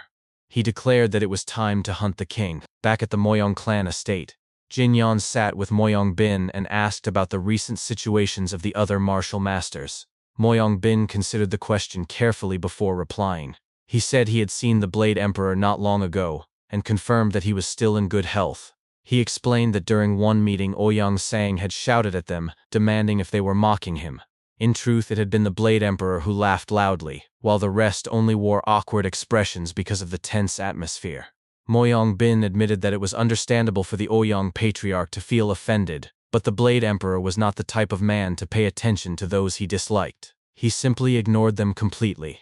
As for the Sword God, Mo Yong-bin explained that he had entered closed-door training half a year earlier. He wondered aloud what kind of martial skill a man who was already known to be beyond the heavens could possibly be refining further. The Sword Emperor, on the other hand, wandered without a permanent residence, and his whereabouts were impossible to confirm. The last time he had visited, they had told him about Mo Yong-chu's disappearance, but there had been no news since then. Regarding the Sword King, he had half retired and now spent his time teaching disciples. Mo Yong-bin then mentioned the Fist King. He described him as a man with such a fierce temperament that even his own father had found him difficult to deal with. He said no recent news had reached them about him either. In his estimation, the Fist King was probably roaming the world in search of disciples or smashing apart underworld sects. He was not the type of man people befriended easily. After hearing this, Jin Yan set his cup down on the table and asked about the Fist King's personality, wondering what exactly made him so hard to approach. Mo Yong-bin's eyes widened in disbelief that Jin Yan did not already know. He explained that the Fist King often beat junior disciples of the orthodox factions whenever they acted arrogantly. He also thrashed seniors from the unorthodox factions if they displeased him, and he killed every member of the demonic faction he came across. Even among the great clans, several young heirs had been slapped by him. Despite this, Mo Yong-bin emphasized that the Fist King was an upright and principled man who always kept his word. He even challenged seniors to duels without hesitation. To Moyang Bin, he seemed like a martial artist to the very core, though based on his father's accounts, he appeared to live a rather lonely life. Jinyan muttered softly to himself that perhaps the Fist King had not been as lonely as he seemed. Moyang Bin asked him what he had just said, but Jinyan quickly deflected, remarking instead that the food was good. A few moments later, Jinyan stood up. Moyang Bin asked if he was planning to return to the merchant group, and Jinyan confirmed that he was. Moyang Bin then suggested that if he had no immediate duties, he should consider visiting the Miram Alliance in person. The following day, outside the Moyang clan estate, Jinyan and his companions prepared to depart. Moyang Bin explained that if Jinyon gave testimony directly, they would be able to shape the case in their favor. He mentioned that the Moyang clan delegation was returning from a nearby assignment, and it would be good for Jinyon to travel with them. He then introduced Baek Hankyong of the Miram Alliance. Baek Hankyong bowed faintly and introduced himself. Moyang Bin added that Ouyang Sayang would be escorted separately, while Jinyon and Baek Hankyong could leave first using mobility arts. Jinyon agreed and then made one more request. He asked Moyang Bin to look after the Yunha merchant group while he was gone. Moyang Bin reassured him with a smile, explaining that Moyang clan martial artists had already been dispatched to escort the merchant group. Jinyon smiled back, bowed, and said he would not forget the patriarch's goodwill. He then added another request. He explained that the assassins who attacked earlier had belonged to an organization called the Gold-Silver Assassins. He asked the Rulers' Association to investigate them, promising to lend his strength if their headquarters was ever discovered. Moyang Bin nodded in agreement, saying it would not be difficult. Jinyan admitted honestly that he had come prepared for a full confrontation with the Moyang clan, but because the patriarch had handled the situation so wisely, he could now return with peace of mind. He expressed his gratitude before departing with Baek Hankyung. As they leapt forward to begin their journey, Moyang Bin closed his eyes and muttered to himself that the eldest son of the Una merchant group had truly come alone, ready for battle. He found him to be a most interesting man. 4 days later, Jinyan and Baek Hankyung arrived at a new town. Walking together in the middle of the busy street, Baek Hankyung studied him quietly and thought to himself that Jinyan was just as taciturn as he was. After several days of travel, they had only exchanged the briefest words, such as "let's depart" and "let's rest a bit." His thoughts were interrupted when he accidentally bumped into a man. Baek Hankyung apologized quickly, but as his eyes landed on the scar across the man's left cheek, he muttered in recognition, calling him a wicked rogue. He realized that he had just spotted a man from the Muram Alliance's most wanted list. He announced aloud that he would either kill or capture him. Jinyan asked quietly from the side if the man was a member of the unorthodox faction. Baek Hankyung leapt up onto a nearby wall and confirmed that he was, but warned Jinyun that it was dangerous and that he should stay back. He began chasing the man from rooftop to rooftop. The wanted man noticed the pursuit and bolted, yelling for people to get out of his way as he shoved through the crowd. Baek Hankyung observed him and thought to himself that he was fleeing noisily. He recalled that many outcasts of the unorthodox faction had grown dissatisfied with the Mirum Alliance's actions lately and had taken to capturing and killing its members. For such a man to walk openly through the streets without even a mask was suspicious. Dropping back to the ground, he confronted the rogue directly, concluding that it was a trap. As expected, 2 more men appeared beside the wanted criminal. Baek Hankyung examined them and noticed that both were missing arms. He realized they must have been among those who had previously lost to the alliance leader. He confronted them aloud, asking if they were truly still alive, only to waste their time with disgraceful tactics instead of challenging the leader again. He accused them of using wanted criminals as bait. The criminals grinned and replied that their hobby was cutting off arms for the alliance leader. Another added that they also enjoyed sending him the severed heads of his subordinates. Suddenly, from behind them, a voice cut through the air. Jinyan had appeared without a sound and mocked them, asking if that was truly their idea of a hobby. The 3 criminals spun around in shock, yelling to know who was there. From the front, Baek Hankyung froze, astonished.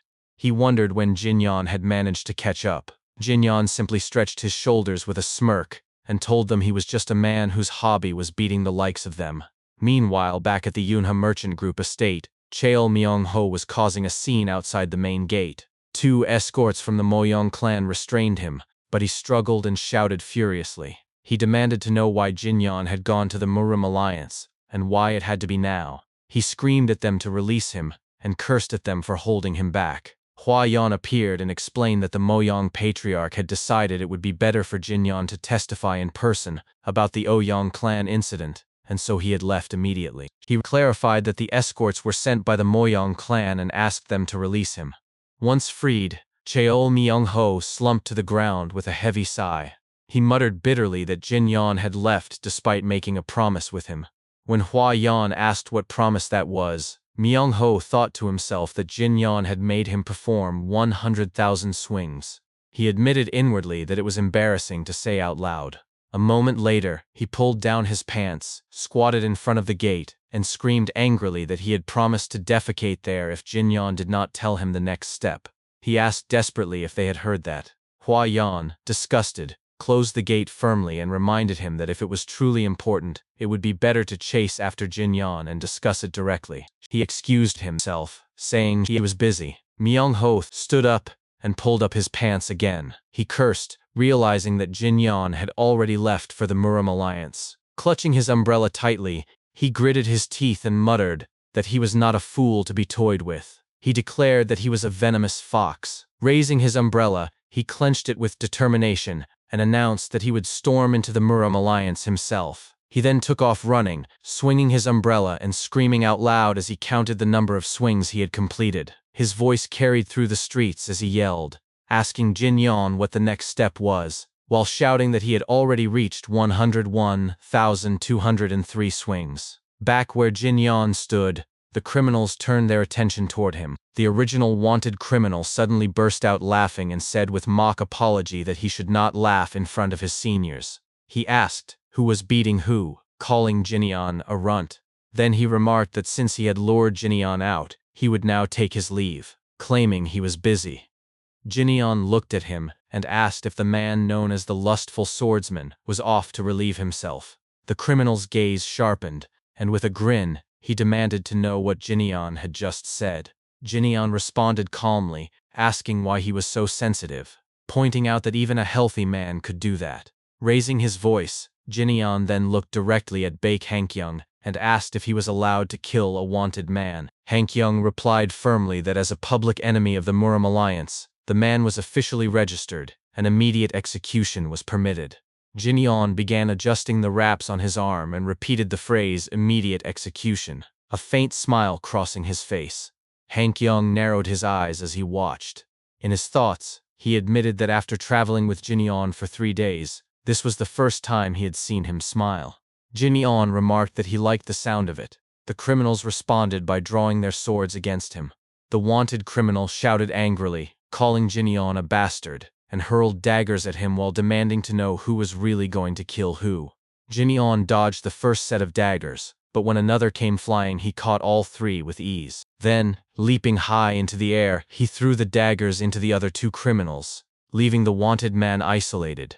The wanted criminal's eyes widened in shock as he realized Jinyan had deliberately avoided throwing the daggers at him. As Jinyan landed lightly on his feet, he called out to the lustful swordsman and asked what crime had made him a wanted man. The man grinned nervously, and green chi began to envelop his hand. He replied that it was not something that needed to be discussed between men. He said he had trained a body part Jinyan would not even be able to use, and with all his effort, he lunged forward, swearing to rip it off. Jinyan narrowed his eyes and muttered coldly that it would not be so fast. With precise force, he struck the man's right arm, crushing it to the ground. The criminal screamed in agony. Lying sprawled on the ground, he shouted shakily, calling Jinyan a bastard. In his panic, he thought to himself that he could not win against this opponent. If he was going to die anyway, he had to at least try something. In desperation, he sat up and shouted loudly, trembling as he surrendered. He begged to be taken to the Murim Alliance to accept punishment, pleading that Jinyan not touch his manhood. Jinyan crouched down, leaned close, and asked why he would choose to surrender. The criminal explained with his shaky voice that if he surrendered, the case would be settled. He added that he even had information on other wanted men, insisting that keeping him alive would be more useful. Before he could finish speaking, Jinyan struck him in the face with a sudden powerful punch. Blood spurted from the man's mouth. Jeneon smirked and said that he did not need him to surrender, because he was not from the Murim Alliance. Rising to his feet, he glanced toward Hankyung and casually wondered if they should have delivered the criminal alive instead. Hankyung stared at the lifeless bodies scattered around them. He said it was better this way, and told Jeneon not to worry. Then he walked forward and added that they should find food, as he was starving.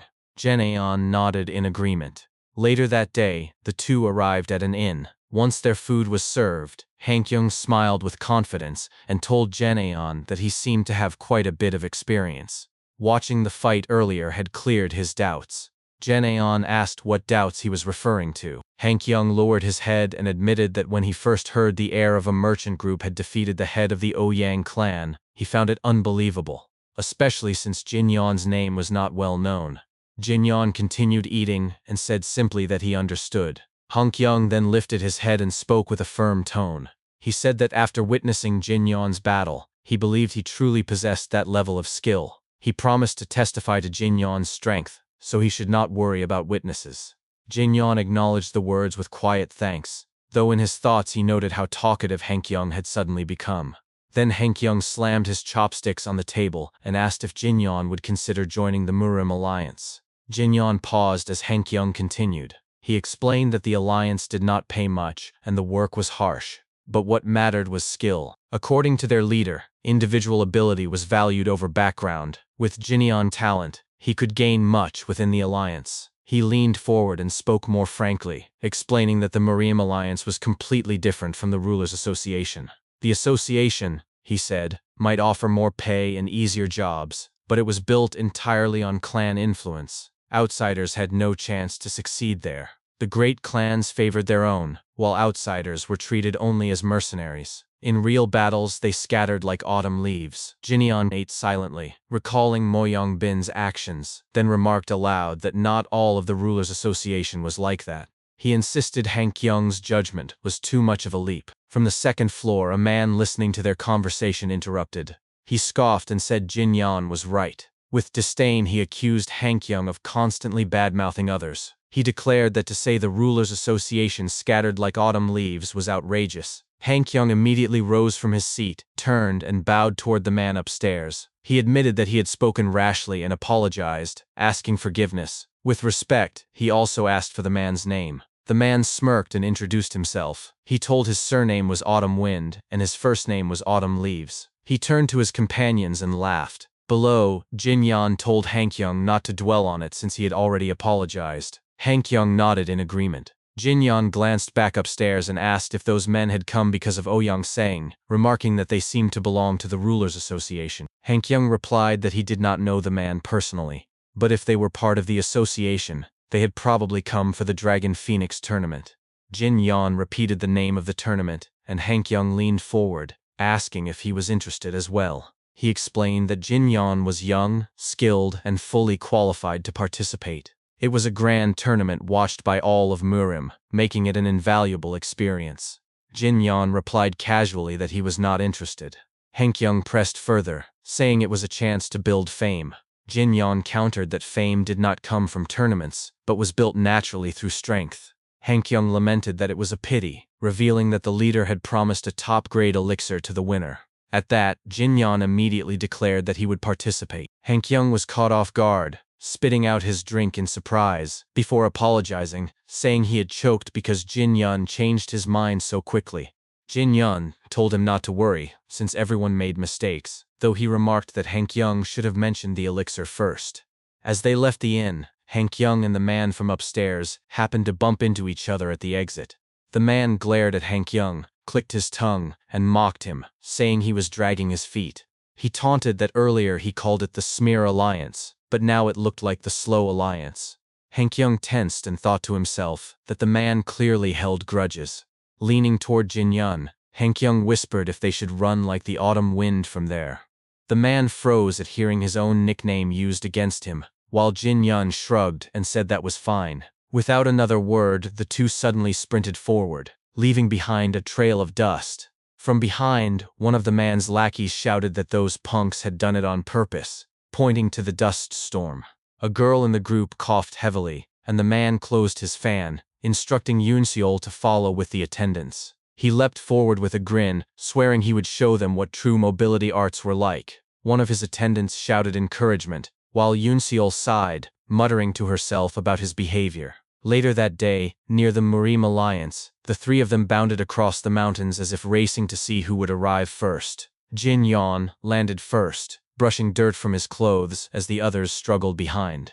Han Kyung gritted his teeth, muttering in frustration at their speed. As he glanced to the side, he saw the man gaining distance. Han Kyung landed on a tree while the man stepped onto a rock. Determined, Han Kyung thought that the Rulers' Association would not lose. With renewed strength, they both leapt forward, racing toward the Murim Alliance. A few moments later, they landed almost simultaneously in front of Jin Yon, both gasping for breath. Han Kyung called out shakily, asking who had won, insisting he had barely pulled ahead. The man snapped back that Han Kyung must be blind. Still struggling to speak, Han Kyung urged Jin Yon to declare the winner. Before Jin Yon could answer, a voice echoed from behind, asking what the point was. They turned and instantly recognized the man approaching. In unison they cried out his title, calling him the Alliance leader. The leader grinned as he looked down at both Han Kyung and the man, declaring that in the end, the victor was clearly that young master. Baek Han Kyung instantly knelt at the presence of the Alliance leader.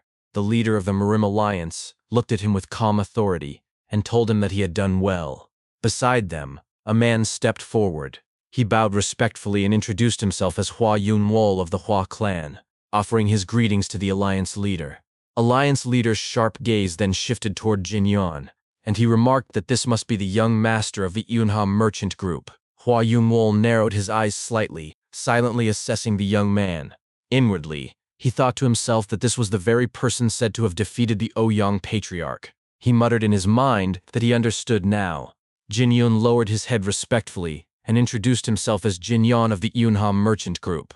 In response, Alliance leader formally introduced himself as well, stating that he was Yu Jung-hung, the leader of the Murim Alliance. His gaze then turned back to Hua Yun-wol, asking if he had come to participate in the Dragon Phoenix tournament. Hua Yun-wol lowered his head once more and confirmed that he had indeed come for that purpose. The Alliance leader, Yu Jung-hung, then wished him luck. Turning to Jin Yon, the Alliance leader asked if the two of them were headed to the main hall. When Jin Yon nodded and agreed, Yu Jung-hung declared that he would accompany them. As they walked forward, Hua Yun-wol bowed again from behind and addressed Jin Yon. With a sharp glint in his eyes, he told him that he would see him at the Dragon Phoenix tournament.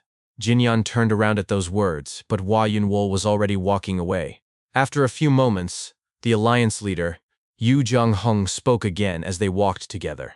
He remarked that Han Kyung's mobility art had been ranked last this time. Baek Han Kyung's face immediately flushed red as he tried to refute the claim, insisting that it was impossible and that he thought they had arrived almost at the same time.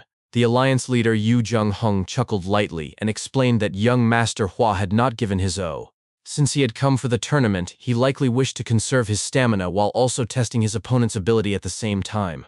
The Alliance leader noted that while he did not know the exact details, it seemed Han Kyung had run alongside Hua Yun-wol, unwilling to admit defeat. He laughed at the memory while Baek Han Kyung, flustered, turned to Jin Yon and asked if he had already known. Jin Yon simply nodded in confirmation. Han Kyung's embarrassment grew, his face heating further as he muttered that Hua Yun-wol was the type to use tricks for needless things.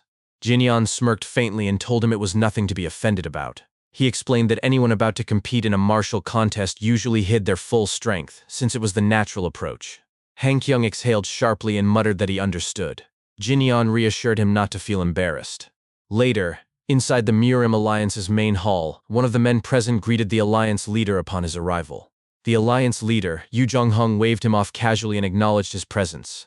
Then, walking forward to the center of the hall, he commanded that everyone leave except for the young master of the Yunha merchant group. He declared that as for Ouyang Sang's matter, he would decide only after confirming Jin Yon's martial ability. The others quickly dispersed, leaving only Jin Yon and the Alliance leader within the hall. The Alliance leader, Yu Jung-hong, beckoned Jin Yon to come closer.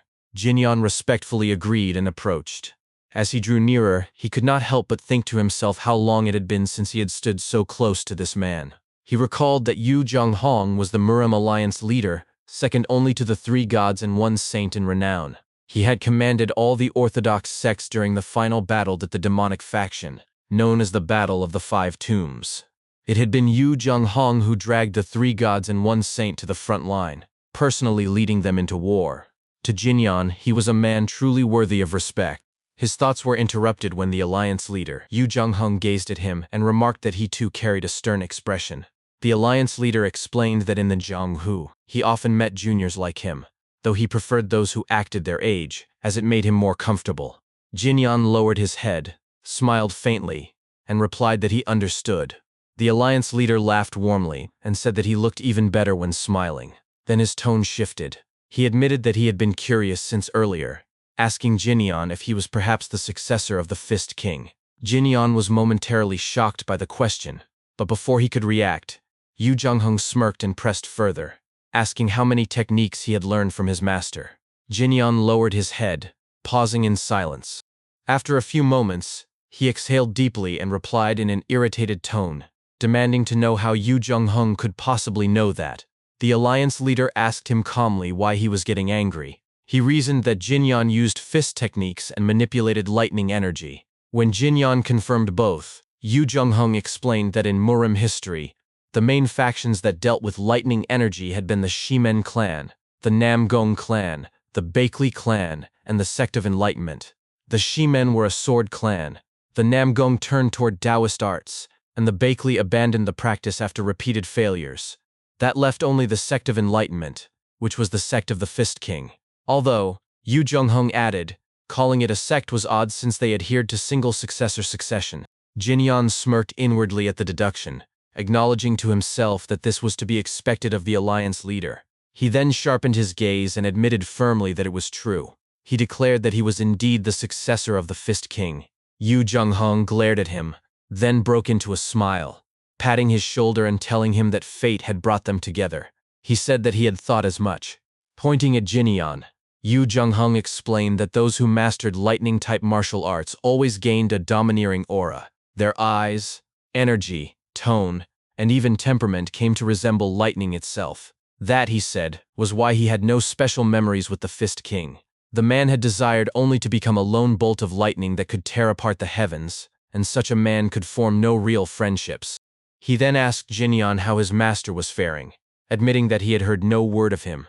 Jinyan replied that his master was much like the former patriarch of the Moyong clan, keeping no contact at all. Yu Zhenghong was alarmed at the comparison and asked if he meant Moyong Chu. Jinyan explained that while the Fist King rarely sent word, that was not the true reason. His contact with him had been cut off completely. Inwardly, Jinyan thought to himself that it had been cut off forever. Yu Zhenghong fell into deep thought, murmuring that he understood. He promised that this news would be passed along to the three gods and one saint as well. He reflected grimly that martial masters of the Murim were vanishing one after another, and wondered aloud if the demonic faction had begun to stir again. If they reappeared, he declared, then they would have no choice but to fight once more, just as they had in the past. He then admitted that Jinyan would not know, since it had happened before he was born. Jinyan asked quietly if he meant the Battle of the Five Tombs. Yu Zhenghong confirmed it, explaining that although the world knew it as the Battle of the Five Tombs, in truth, there had been another battle afterward. The three gods and one saint had fought into single Grand Master of the demonic faction. He emphasized the words one man, describing the despair that had gripped them in that moment. Every time he heard that the sword god remained in training, it reminded him of those days. Even though it had been a fight that determined the outcome of the great war between orthodox and demonic forces, the three gods and one saint had faced a single man. He admitted that it was a secret tale he often shared only with alliance members, and it was also the reason why they all had to grow stronger. He then added that if that Grand Master had left descendants, they would be about Jinyan's age. Reaching for Jinyan's hand, he urged him to become stronger, overwhelmingly and selfishly. Then his expression softened again. He assured Jinyan not to worry about Ouyang, saying, since he was the successor of the Fist King, there was no reason for doubt. Ouyang Sang would be locked in the dungeon, and the decision had already been made. He asked if Jinyan would also be participating in the Dragon Phoenix tournament, and when Jinyan confirmed, he told him to go and rest. Jinyan bowed his head and thanked him. Later, as Jinyan walked through the Murim Alliance, he recalled the conversation he had shared with Yu Zhenghong before leaving the main hall. He remembered asking who the Grand Master had been, the one who fought the three gods and one saint alone. The alliance leader, Yu Zhonghong, had replied that the peak of the demonic faction had no name. Jinyan then asked if that man had truly died. Yu Zhonghong's voice had hardened as he explained that they had cut him again and again, burned him, gathered his ashes, and scattered them across Mount Huangshan, Mount Woyi, Mount Tai, Mount Li, and Mount Imei. If disaster struck again because of that, then regardless of whether they were descendants, he swore he would ensure that not even ashes remained the next time. Jinyan reflected quietly, remembering the alliance leader's lone figure in the vast hall. The image no longer seemed that of a senior worthy of respect, but rather that of a monster forged by the times. To him, it felt as though the true opposite of the demonic faction was not the orthodox side, but simply another kind of monster. He wondered if he himself would be any different. In his mind, he thought that the Jianghu, created by the mutual slaughter of orthodox and demonic alike, was no different from Asura's realm. His thoughts were cut off when Beak Hankyung approached him and asked if his talk with the alliance leader had gone well. Jinyan replied calmly that it had. Hankyung smiled in relief and told him that he had already informed the others. It might be uncomfortable for Jinyan to stay inside the alliance itself, so they had prepared lodgings outside. He offered to guide him there, and Jinyan thanked him. After some time, they arrived at the lodgings prepared for him. Hankyung gestured toward the building and said that this was the place. Jinyan thanked him again. As they walked in, Hankyung remarked that he had requested a sunny room and suggested they see if it was indeed so. Before he could finish his sentence, however, a voice came from inside the room. Someone spoke casually, remarking, "Oh, you're here?" Hankyung was startled by the unexpected presence and pointed at the man in surprise, demanding to know who he was. Jinyan, on the other hand, sighed when he saw the person inside and muttered that he had finally arrived. The one inside was none other than Cheol Myung-ho, sitting with both feet propped up on the table, his legs crossed, and hold an umbrella. Myung-ho complained aloud that the place was ridiculously big and nice. He grumbled that he, on the other hand, had barely slept the night before, struggling to make it there. Jinyan leaned against the wall by the door and asked how he had found the place. Cheol Myung-ho waved his hand dismissively and explained proudly that he had simply gone to every lodging and asked if they had a room under the name Jinyan. He laughed, saying it was not difficult at O's. Then, with a smirk on his face, he tossed the umbrella in front of Jinyan and declared that he had swung 100,000 times, proclaiming that he was a man who kept his word. He explained that he had crossed mountains on horseback and ridden ships just to ask about the next step. Now, he added, the poisonous fox had finally arrived. Chul Myung-ho shouted impatiently, demanding that they move on to the next thing. Jinyan sighed deeply before turning to Baek Hankyung and asking if there was a good place nearby for training. Baek Hankyung paused, thinking for a moment, and replied that he did know of one. The next day, the group arrived at a secluded waterfall hidden deep within the mountains. The water thundered down from the cliffs, creating a mist that filled the air. Baek Hankyung stood at the edge of the cliff and announced that this was the place. He explained that it was a quiet spot, perfect for training, and that members of the Marim Alliance, including himself, often used it. Chul Myung-ho scanned the area and remarked that it was quite spacious. Jinyan then bowed to Baek Hankyung in gratitude, thanking him sincerely. Baek Hankyung bowed back and told him not to mention it before preparing to leave. He addressed Jinyan politely, but before he could finish, Chul Myung-ho introduced himself with a grin, thumbing toward his chest and declaring that he was the poisonous fox, Chul Myung-ho. The Baek Hankyung blinked and acknowledged him with a cautious tone, addressing him as Sir Chul. As Baek Hankyung walked away, Chul Myung-ho looked back at Jinyan and asked if he was planning to train as well. He reminded Jinyan that he was already strong and mentioned how he had once seen him shoot lightning. Jinyan replied that he could not rely solely on the White Lightning 10-phase art. His inner energy had deepened, and now he intended to practice the Phantom Blossom Divine Art too. Chul Myung-ho looked utterly confused and asked what on earth the White Lightning 10-phase art even was. Without explaining further, Jinyan leapt off the cliff and landed gracefully on a rock surface below the waterfall. He told Myung-ho to forget about it, since he would not understand anyway. Offended, Chul Myung-ho shouted from above, demanding to know if Jinyan was looking down on him. Jinyan turned his head slightly, sighed deeply, and told him that he would explain it only once, so he had better listen carefully. He dipped his right foot into the water, and immediately, A surge of lightning chi erupted from his foot, scattering the water into dazzling sparks. He explained that the white lightning 10-phase art focused purely on offensive techniques, but that alone was not enough to defeat true martial masters. As he spoke, he recalled the many battles he had fought in the past. He continued, saying that even the strongest martial artists had to learn to counter, exploit, and redirect the opponent's techniques. The Phantom Blossom divine art, he explained, specialized in precisely those principles. Chul Myung-ho listened intently and repeated Jinyan's words under his breath, saying that it was about exploiting the opponent's own technique. Jinyan extended his arm forward, and a large hand made of pure chi materialized above him. He then explained that the ultimate secret of the Phantom Blossom divine art was the Phantom Reach, a technique that allowed one to move distant objects without touching them, bend the path of an opponent's weapon, or even seize it outright. For a close combat fighter like him, he said, such a martial art was absolutely essential. To demonstrate, he reached out and plucked a flower branch floating in midair. Chul Myung-ho closed his eyes, nodded slowly, and remarked that it sounded like some kind of thief's trick. Without warning, a flash of lightning struck him squarely, sending him tumbling down from the cliff. Jinyan looked down at him and told him not to try to understand with such a dull excuse for a brain. Groaning, Chul Myung-ho picked himself up and muttered that he understood now. Jinyan looked at him and said that at least he was beginning to grasp the idea, noting that the 100,000 strikes he had performed had not been in vain. Jinyan asked him how it felt to finally reach his goal. Chul Myung-ho raised his sleeve and flexed his arm, saying that all he felt were thicker muscles. He then stood up and told Jinyan that he should have just explained things nicely from the start. As Jinyan picked up the umbrella lying nearby, he thought to himself that he had given Myung-ho a chance because he saw potential in him, but not everyone could seize such an opportunity. If that was the case, he decided, he would simply make it tougher. He extended the umbrella toward Chul Myung-ho and said that out of the 100,000 downward strikes he had swung, only one of them was worth anything. He then swung the umbrella downward with great force, stopping just short of Myung-ho's face.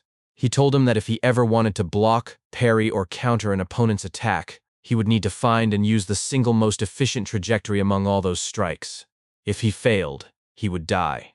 Chul Myung-ho stared at the umbrella inches from his face and repeated the phrase, "the most efficient one," under his breath. Jinyan continued, explaining that from the most efficient strike among 100,000, the most precise slash among 200,000, and the fastest and sharpest thrust among 300,000, one must extract, refine, and connect them to form a complete sequence. That, he said, was what martial artists called a basic form. He explained that martial masters from every sect researched, modified, and polished these sequences through endless repetition until they achieved the perfection known as swordsmanship. But, he warned, learning swordsmanship was not the end. Real combat and application were entirely different matters. Only through real experience could one develop true battle instinct. Without it, and without discipline, a person would die before ever achieving mastery. Hearing Jinyan's words, Chul Myung-ho stood frozen in shock. His knees gave out, and he sank to the ground with a weary smirk. He finally understood, he said, why martial artists so often lost their minds during training. Then, raising his voice, he shouted that it was because they were all crazy. Crazy bastards, every single one of them. Jinyan looked at him and said that if he thought there was no one in the Jeonghu crazier than himself, then he was wrong. Myung-ho muttered in reply that perhaps he was right. Jinyan's tone turned firm as he told him not to worry, since he had never planned to teach him any difficult sword arts anyway. Myung-ho protested, asking why not. Wouldn't learning stronger sword arts help him grow faster? After all, there were countless martial artists who had joined great sects and learned their famous techniques earlier and harder than he ever could. Jinyan called his name and replied that joining a sect, learning renowned sword arts, and training under a great master were not everything. True strength, he said, depended on one thing alone, who lived their life more seriously. Just then, footsteps echoed above the cliff. The alliance leader, Yu Jung-hong, appeared with Baek Hankyung at his side. Below, Chul Myung-ho said he thought he was starting to understand. Jinyan replied that he had not expected much anyway. Above, Baek Hankyung turned to Yeo Jung-hong and apologized, said he had not realized the alliance leader planned to train there and had accidentally brought the two along. Yeo Jung-hong smirked as he looked down at the scene below and said it was fine. He was simply enjoying the show. Below, Jinyan handed the umbrella back to Chul Myung-ho and said that if one were to talk about the greatest sword arts in all of the Jianghu's history, 9 out of 10 people would name the Doko's 9 sword strikes as the best. Myung-ho's face lit up with recognition, saying that he had heard of it before.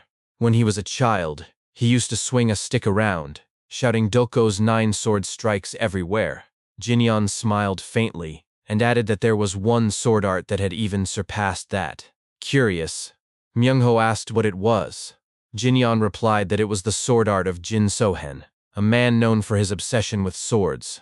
Myung-ho admitted he had never heard of him. Jinyan explained that Jin Sohan did not belong to any sect, but if one wished to truly understand the Jianghu, they had to know his story. He said that Jin Sohan was born into a traveling performer troupe and grew up learning the sword dance. Myung-ho interrupted with a grin, asking if it was the seductive dance that involved slicing off people's clothes with a sword. Jinyan confirmed it, and Myung-ho's eyes widened as he exclaimed in disbelief. Jinyan said it was true. Jin Sohan used to dance with the older women who had raised him. He told Myung-ho to imagine what must have gone through that boy's mind. A child who practiced sword dancing for over 10 years, not to harm, but to protect those who took him in. An orphan who lived for others. When that man finally learned to wield a sword meant for killing, his enlightenment must have erupted all at once. That, Jinyan said, was how Jin Sohan had surpassed even the Doko's 9 sword strikes and created the greatest sword art in the world. Chul Myung-ho nodded with admiration and said it was a beautiful story. That, he added, it was not the dance itself that made the art great. Jinyan pointed a finger at his chest and explained that neither the brilliance of a sword art nor the prestige of a sect truly mattered. What mattered was that Jin Sohan had lived earnestly through those 10 years of sword dancing. That was all there was to it. He told Myung-ho that how strong a person became depended on the kind of life they chose to live. Whether he would live as a mere rat or as the poisonous fox was entirely up to him. Myung-ho smiled with determination and told Jinyan that he understood now and asked for the next step. He handed the umbrella back to him. Jinyan looked at him and asked if he would have any regrets. Myung-ho firmly answered that he never would. Jinyan then grabbed the umbrella and demonstrated a sword technique. When he finished, he asked if Myung-ho remembered it. Myung-ho smiled proudly and said that of course he did, asking if he looked like an idiot. He declared that this time, he would not stop at 100,000 swings but would continue until he reached 1,000,000. Above, the alliance leader watched in amazement. He murmured that it was the tri-sword technique and that young Master Li truly was remarkable. His gaze softened, and he thought to himself that it had been a long time since he had been able to relax and train with someone like that. Over the years, his friends had disappeared one by one, and most of his subordinates were long gone. He then spoke aloud, that since he had enjoyed such a good show that day, he supposed he should prepare a gift in return. As time passed, Jinyan and Chul Myung-ho continued their training at the waterfall. Chul Myung-ho practiced endlessly, swinging the umbrella over and over again, while Jinyan meditated nearby. As the day turned to dusk, Jinyan trained in the Phantom Blossom divine art, lifting multiple rocks into the air with his chi. Watch him, Chul Myung-ho muttered in disbelief to himself, astonished that Jinyan was now even using telekinesis. After some time, rain began to fall over the mountainside as the alliance leader, Yu Jung-hung, approached with an umbrella open above his head. Jinyan was still training beneath the cascading waterfall when he noticed the figure approaching through the mist. Straightening, he addressed him respectfully, recognizing the man's presence immediately. "Alliance leader?" he asked, quietly. Yu Jung-hung stopped a few paces away and requested a word. Jinyan ceased his training and responded calmly, greeting him after a long while. The alliance leader smiled faintly and said that he had seen Jinyan training several times before, commending his diligence. Nearby, Chul Myung-ho also paused his practice and glanced toward the approaching elder. Inwardly, he was stunned. He thought to himself that the old man before him must be the rumored leader of the Murim Alliance. What puzzled him more was how someone like Li Jinyan could know such a person personally. The alliance leader's sharp gaze turned toward Myung-ho. "Who is that?" he asked. Chul Myung-ho immediately bowed deeply and introduced himself with a respectful tone. "I'm Chul Myung-ho, alliance leader." Yu Jung-hung studied him for a moment, then pointed out the scar on his cheek, remarking that it looked like a sword wound. Myung-ho, still bowing low, clarified that it had not come from a sword but from a dagger. The alliance leader asked what had happened. Myung-ho hesitated, his voice faltering as he stammered. Yu Jung-hung pressed further, asking if it had been from a duel or during training. After a long pause, Myung-ho finally blurted out the truth. He confessed that he had once run a gambling den, and that the scar came from a fight with a debtor who refused to pay. The man had stabbed him in the face with a dagger. The words hung heavily in the air. Both Jin-yeon and Yu Jung-hung fell silent. Myung-ho kept his head lowered, his thoughts filled with regret. He scolded himself inwardly for being such a fool. Of all the things he could have said to the leader of the Murim Alliance, he had chosen to reveal something so shameful. He could have claimed it was a duel, or a training wound, something with at least a shred of honor. But no, he had spoken the embarrassing truth. After a brief silence, Yu Jung-hung finally spoke. "I see," he said quietly. Then, lifting his left arm, he revealed a faint scar that ran along it, and shared his own story. He explained that his father had once run a small brewery, supplying liquor to taverns and sometimes delivering the loads himself. One day, as a boy, Yu Jung-hung had witnessed his father being beaten by drunken men inside a tavern. Back then, he had not yet mastered the sword. All he could grab was a stick, and he had swung it wildly in desperation. The drunks had not been strong men, and though none had died, he managed to knock them all to the ground. He recalled how his father, shocked by what had happened, rushed to him and tried to stop the bleeding on his arm. Yu Jung-hung had not even realized he was wounded until that moment. His father carried him on his back as they ran home. It had been the first time in years that his father had carried him. He remembered the man's torn sleeve brushing against his skin, soaked with sweat and warmth. "Perhaps," he said with a soft smile, "that was why the scar never faded. When one steps into the Jianghu," he concluded, "they always carry their own story." As the rain began to ease and sunlight broke through the clouds, Yu Jung-hung closed his umbrella. His gaze shifted toward the tattered umbrella lying beside Myung-ho, and he asked whether that was his weapon. Myung-ho glanced at it awkwardly, then turned toward Jin-yeon, admitting that he had only borrowed it from him. "I see," Yu Jung-hung replied simply. He then extended his own umbrella toward Myung-ho. "Then allow me to lend you one myself." Startled, Myung-ho hesitated but eventually reached out and took it. The weight nearly pulled him off balance. "It's heavy," he exclaimed in surprise. The alliance leader nodded and explained that it was a black iron umbrella, a gift from the Moyoung clan to the Murim Alliance. Its ribs and shaft were forged from black iron, making it exceptionally heavy and durable. "You could swing it 1,000,000 times," he said, "and it would never break. Take it." Struggling to hold the weapon properly, Myung-ho laughed nervously, thanking him profusely and wondering aloud if he truly deserved something like it.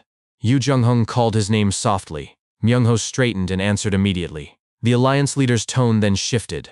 "Do you regret living such a shameful life?" he asked. The question froze Myung-ho where he stood. Silence stretched between them as he stared at the ground.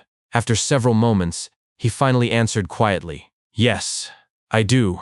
Yu Jung-hung scoffed softly, then placed a firm hand on the younger man's shoulder. "If you can correct yesterday's wrongs and live properly today," he said, "then you are already a good man. There's no need to torment yourself over the past." Myung-ho lowered his head again and answered softly that he understood. He bowed once more, this time with genuine sincerity. The alliance leader smiled faintly and said that it was tiring to spend too much time with an old man. Turning toward Jin-yeon, he added that he looked forward to seeing him at the upcoming Dragon Phoenix tournament. Jin-yeon responded respectfully. As Yu Jung-hung walked away, he said over his shoulder, "Whether you swing your fist or your umbrella, let's meet again, preferably on the side of the orthodox faction." Jin-yeon and Myung-ho both watched him go. After a moment, Jin-yeon turned and said that it was lunchtime. Myung-ho declined, saying he would stay behind to train a little longer. As Jin-yeon walked away, the sound of laughter echoed behind him. Myung-ho was holding the black iron umbrella and laughing to himself between breaths. "The alliance leader himself gave me a weapon," he said joyfully. His laughter soon turned shaky and uneven, mixed with hiccups. From afar, Jin-yeon closed his eyes and wondered silently whether Myung-ho was laughing or crying. Days passed, and soon it was the day before the Dragon Phoenix tournament. The streets were lively with excitement, and loud voices filled the air. "Seniors and juniors of the Jianghu," a man shouted from the center of a public arena. "Do you know what the Eve Festival is?" From his room on the upper floor of an inn, Jin-yeon watched through the window as people gathered around the stage below. The speaker continued to explain that the Dragon Phoenix tournament had so many participants that many exhausted themselves just waiting for their turn in the preliminaries. That, he said, was why the Eve Festival existed. to let anyone challenge whoever they wished before the real competition began. He shouted that if anyone realized tonight that they were not ready, then they should not even bother stepping into the tournament tomorrow. "We don't need weaklings dragging out the event until sunset," he roared, earning cheers and laughter from the crowd. Someone from the audience yelled in agreement, shouting, "That's right!" Watching from above, Jinyeon muttered that the Eve Festival sounded interesting. Down below, the announcer suddenly turned towards someone in the crowd. "Hey, you with the umbrella?" he shouted. "You were mouthing off earlier. How about showing us your umbrella skills?" The crowd turned as the man pointed toward Chul Myung-ho. Taken aback, Myung-ho asked what he was talking about, but the announcer shouted again, accusing him of starting an argument earlier by mocking his weapon. From his window, Jinyeon sighed and thought to himself that Myung-ho was always causing trouble. The people around Myung-ho began whispering and snickering. Some of them laughed openly, saying they could not believe someone's weapon was actually an umbrella. "Then show us what that umbrella can do," one of them jeered. Chul Myung-ho's patience snapped. He shouted furiously, asking whether the Murim Alliance had banned umbrellas as weapons, and demanding to know why everyone was making such a fuss. From above, Jinyeon shook his head with a faint smirk, muttering that even among martial masters, Myung-ho's temper was still as nasty as ever. "What a lunatic," he thought. Down below, Myung-ho roared again. "Do you even know who gave me this umbrella?" he shouted, raising it high. "Fine, I'll humor you." With a confident grin, he pointed the umbrella forward and announced loudly that he was Chul Myung-ho, the man who had swung his sword 100,000 times. He added that he had recently learned slashing and thrusting from his master. The crowd murmured among themselves in amusement, dismissing his boast as childish training. One man chuckled, telling the others to leave him be, saying he would mature eventually. Just then, a man carrying a spear across his shoulder stepped forward through the crowd. He looked at Myung-ho and asked mockingly if he was referring to the tri-sword technique. He said that Myung-ho must have an impressive master if he had been taught something even street thugs knew. He declared that although he had not intended to interfere, he could not stand by and watch a fool disgrace the Dragon Phoenix tournament.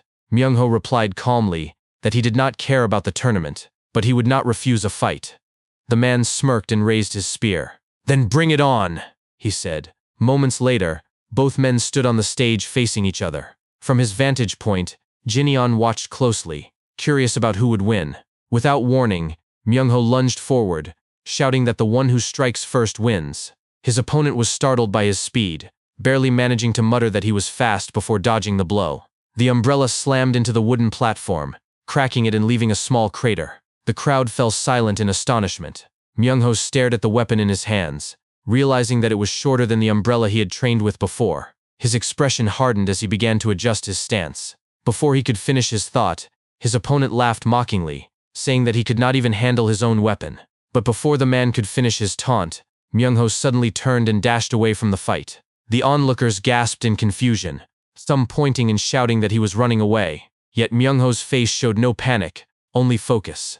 As he sprinted across the stage, he muttered under his breath with conviction, "I'll run for now." As Chul Myung-ho ran around in circles on the stage, the crowd erupted with laughter and amusement. Voices echoed across the arena as spectators shouted that they had never seen a duel like this before, their laughter filling the air. Suddenly, the man wielding a spear managed to land a solid hit with the back end of his weapon against Chul Myung-ho's right leg. Chul Myung-ho groaned in pain as he stumbled to the ground, clutching his leg. His opponent sneered, calling him a little bastard and mocking him for thinking he could keep running in such a confined space. He added that the way Myung-ho had been scampering around like a rat had at least been amusing. As Chul Myung-ho struggled to rise to his feet, his opponent barked at him to get up, saying he would show him how a real fighter did it. Wiping the sweat from his chin, Myung-ho muttered under his breath, cursing his opponent. He complained that first the man knocked him down, and now he was demanding him to stand, wondering what kind of twisted joke that was and how he was supposed to keep up. His opponent's grin darkened with irritation. Without hesitation, he lunged forward again and struck Myung-ho squarely in the stomach with the back of his spear. The impact forced Myung-ho to bend over in pain, but he grabbed onto the spear's shaft, his mind racing. "Fine," he thought to himself. "At this range, I should be able to reach him." He swung his umbrella horizontally, but the strike fell short as the spearman leaned back slightly, avoiding it with ease. Myung-ho clenched his teeth in frustration, realizing his reach was still too short. His opponent smirked and taunted him, saying that it was no wonder his technique was sloppy if he had only recently learned the horizontal slash. He laughed and added that his thrusts were probably just as pathetic, offering mockingly to show him how it should be done. The man's spear moved like a blur as he unleashed a flurry of thrusts, striking Myung-ho repeatedly. The crowd burst into jeers and laughter, shouting for the fight to end. Some mocked Myung-ho, asking where his earlier confidence had gone, while others booed at the one-sided beating. Myung-ho barely managed to stay on his feet before his opponent lifted his leg and kicked him hard across the face. Blood spurted from Myung-ho's nose and mouth as he stumbled backward. Through his blurred vision, he caught a glimpse of Jin-yeon watching from a window above. His thoughts turned bitter. Screw this. He saw all of that. How humiliating. Then, the voice of the Alliance leader echoed in his mind. Do you regret living like a pathetic fool? The memory ignited something in him. His legs stiffened, halting his backward slide. He stood still, his head lowered as blood dripped onto the wooden platform. Then, to the shock of everyone watching, a laugh escaped his lips, low at first, then louder. His opponent scoffed, calling him insane and saying he still had not come to his senses. The spearman lunged again, shouting that he would end it there. Myung-ho raised his head slightly, breathing heavily as he stared at the incoming strike. You ask me if I regret living like a fool? He thought. Yeah. He braced himself and took the attack head-on. The spear grazed his left side, cutting through his gut, but he did not falter. I regret it like hell, he thought fiercely. He raised his umbrella high above his head. That's why, from now on, I'm going to live a little differently. With a wild grin spreading across his bloodied face, he looked straight at his opponent and said, Hey, thanks for closing the distance for me. Before the man could react, Myung-ho swung the umbrella downward with full force. The strike connected squarely with the top of his opponent's head, slamming him into the wooden platform and leaving a deep crater beneath him. The crowd fell silent in stunned disbelief. Murmurs rippled through them as they tried to comprehend what they had just seen. Some stammered, asking what had happened, while others whispered that it served the man right for letting his guard down. A few questioned aloud what kind of umbrella could deliver such power. On the stage, Chul Myung-ho stood hunched over, gasping for breath. He stared at his fallen opponent. Then slowly, a grin began to spread across his face. Laughter bubbled out of him as he pointed his umbrella toward Jin-yeon, who was still watching from the second-floor window. Hey, master, he called out firmly. Inside, he silently thanked Jin-yeon for sparing him and vowed to repay the kindness of his teachings. Because, he thought, I'm the poisonous fox. I always repay my debts. Then, in a loud, triumphant shout, he declared, I won! From above, Jin-yeon grinned at his words. The crowd erupted into confused chatter again. Many could not believe what they had witnessed. Some said he had actually won. Others whispered that it was impossible, that he had taken his opponent down in one strike, and with an umbrella no less. Chul Myung-ho groaned softly, muttering that he was a pathetic weakling. His body trembled as he admitted he could no longer move. Still catching his breath, he spoke out loud, saying that if everyone was satisfied, he would be leaving now. Before he could step away, a man from the crowd climbed onto the stage, shouting for him to stop. He sneered, asking where Myung-ho thought he was going and whether one lucky win had made him arrogant. He declared that he would teach him his place. Another man climbed up right after, claiming the right to fight instead. Myung-ho smirked and called them idiots, mocking them for being so impatient that they could not even take turns. As more people started climbing up, he cursed inwardly. Ugh, these annoying bastards. Get a grip, Chul Myung-ho. Before any of them could reach him, Jin-yeon suddenly appeared behind him like a shadow. The air grew heavy as he stood between Myung-ho and the mob. The crowd hesitated, visibly unnerved by the pressure radiating from him. One of them stammered, asking aloud what this overwhelming presence was and who he was. Jin-yeon answered flatly, saying he was a participant in the Dragon Phoenix tournament. Chul Myung-ho turned his head slightly and asked why he had come down. Jin-yeon replied casually that he was there to enjoy the pre-festival. Myung-ho looked at the group ahead and told them that their fun was over. His master would be dealing with them next. One of the men blinked in confusion. The master of that umbrella guy? He asked incredulously. Myung-ho narrowed his eyes and thought bitterly that those same men who had attacked him like rabid dogs were now backing away in fear of Jin-yeon. He realized then that becoming stronger truly was the coolest thing in the world. As his vision began to blur, he lost his balance, but before he could fall, a man caught him by the arm. The man's voice was calm and smooth as he addressed the crowd, suggesting that it was getting late and that they should all call it a night before tomorrow's main event. Whispers rippled among the onlookers. Someone recognized him and murmured that he was the son of the Hua clan, young Master Hua. Another remarked that the rumors were true, that he really was quite handsome.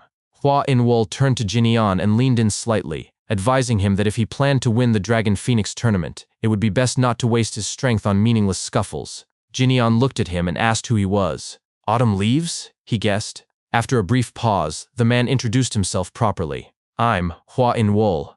Hearing his name, the remaining crowd members began to disperse. One of them muttered that he had a point and that it was best to end things there. Jinyan exhaled quietly. While beside him, Hua In-wol smiled and commented that it was quite a coincidence. They were lodging in the same place. He invited Jinyan to join him for a drink in his room later, saying there was something he wished to give him. Jinyan agreed with a nod. Hua In-wol smiled and said he would see him in an hour. Before leaving, he turned to Chul Myung-ho and told him that he had left quite an impression. Myung-ho scratched the back of his head awkwardly and muttered a hesitant reply. As the commotion faded, a woman stood silently on the second-floor balcony, gazing down at the scene under the pale moonlight. Later that night, inside Hua In-wol's lodging, he sat drinking alone when the faint sound of footsteps caught his attention. Un-seol entered the room, her expression sharp as she called out to him. "Hey, Un-wol!" He raised an eyebrow at her tone and asked what was with her lack of manners. Un-seol crossed her arms and said she had seen everything, demanding to know why he had stopped the duel earlier. Un-wol replied calmly that Jinyan was a strong contender for the championship, and that as someone also aiming for the title, there was no need to let the man reveal his full strength so early. He asked her what she thought of him. Un-seol admitted that he looked strong.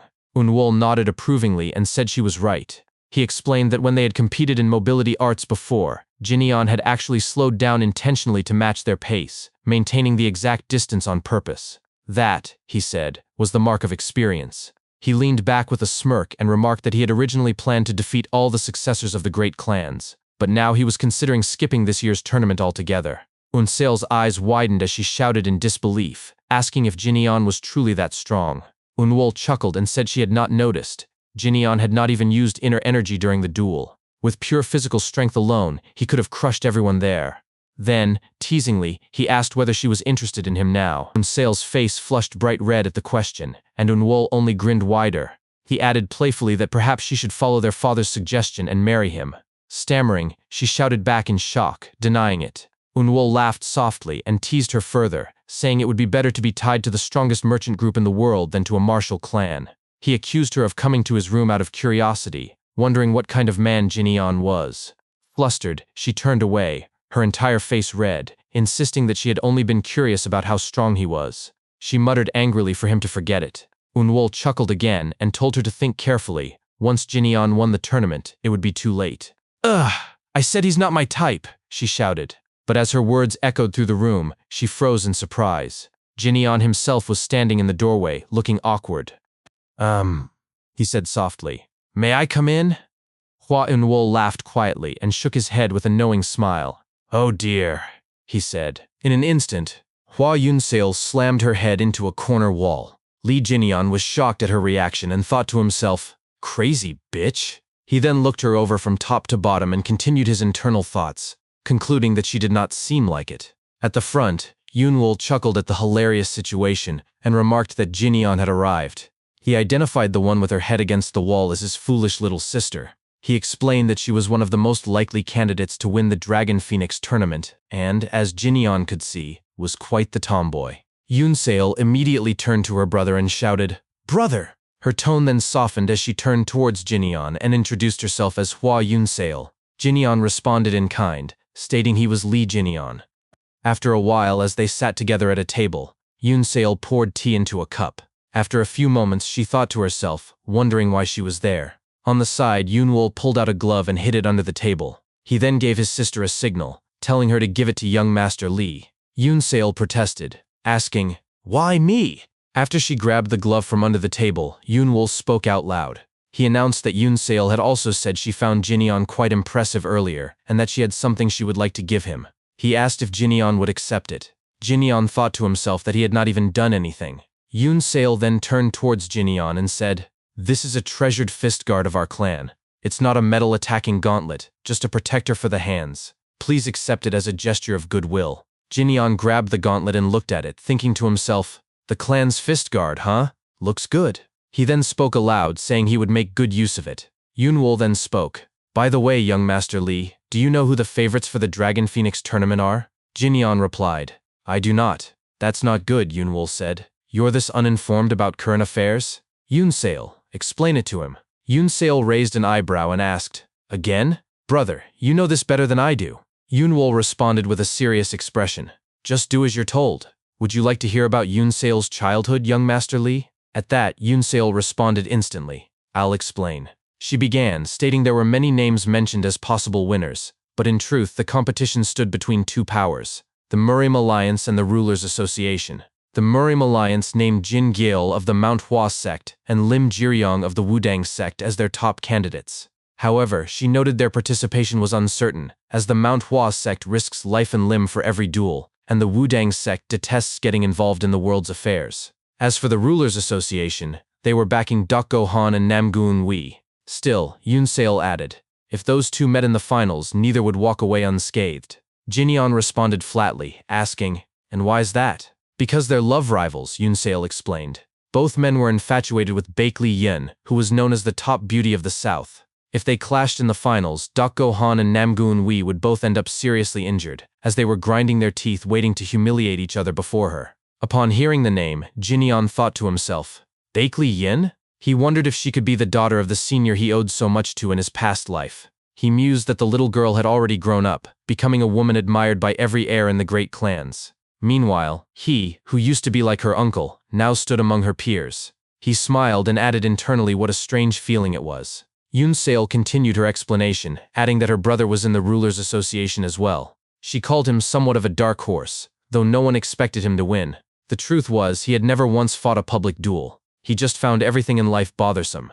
Jinyeon then looked at Yoonwol and thought to himself, indeed. He observed that the autumn leaf seemed to lack any innate drive to fight, or perhaps, he was so formidable he had no need to struggle at all. He was, Jinyeon concluded, someone who was fearsome. Yoonseol continued, stating there were also two unpredictable variables in this year's competition. They were not widely known, but rumors said they were powerful. One was from the Hanan sect, and the other, she said, was Jinyeon. Jinyeon scoffed and said, Variables, huh? Well, I've heard enough. Yoonwol leaned forward slightly and asked how prepared Jinyeon was for the tournament. Jinyeon went silent as he put the gauntlet on his hand. With a smirk, he responded, Among all those competitors I've heard about so far, I apologize, but none of them are even in my consideration. The words left both Yoonwol and Yoonseol stunned. A long silence followed before Yoonwol suddenly burst into laughter. His laughter echoed through the room as he admitted that Jinyeon clearly had no intention of losing. When his laughter subsided, his expression grew thoughtful. He studied Jinyeon carefully, observing his calm and unwavering composure. Inwardly, he admitted to himself that Jinyeon was a difficult man to understand. No matter how closely he tried to analyze him, he could not discern the young man's main martial art, his level of power, or even whether he held any interest in his sister at all. Despite Yoonseol's reputation as the Snow Phoenix, Jinyeon seemed utterly indifferent toward her. Perhaps, Yoonwol thought, the man's mind was consumed entirely by his pursuit of strength. Across the table, Jinyeon examined the fist guard once more, murmuring softly that it was beautifully made, a well-crafted weapon of defense. Sometime later, outside the siblings' residence, Jinyeon bid farewell to them. He spoke politely, telling them that he would see them again.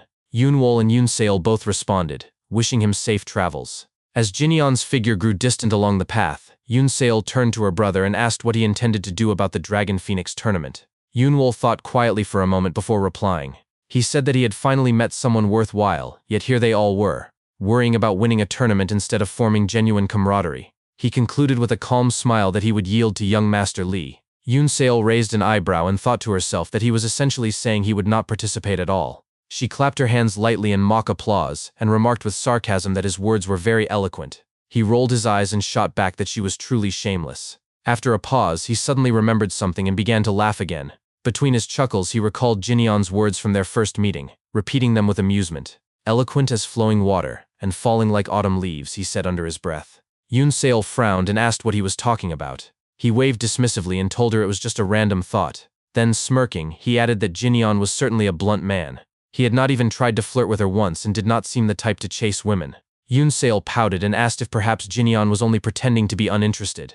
Yoonwol shook his head and said he believed Jinyeon genuinely did not care about her. She crossed her arms and muttered that she did not care about him either. Yoonwol laughed heartily at her reaction. Then, in a gentler tone, he told her to live freely, to look, to feel, and to enjoy herself. In life, he said, she would meet merchant heirs stronger than martial heirs and noble heirs more despicable than bandits. Not every member of the Muriam alliance was a hero, and not every man of the underworld lacked honor. He advised her to see the world for herself, to listen carefully, and only then choose the man she would come to love. He ended with a warm smile, telling her not to take his earlier teasing to heart. Yoon Seol smiled faintly and answered that she understood.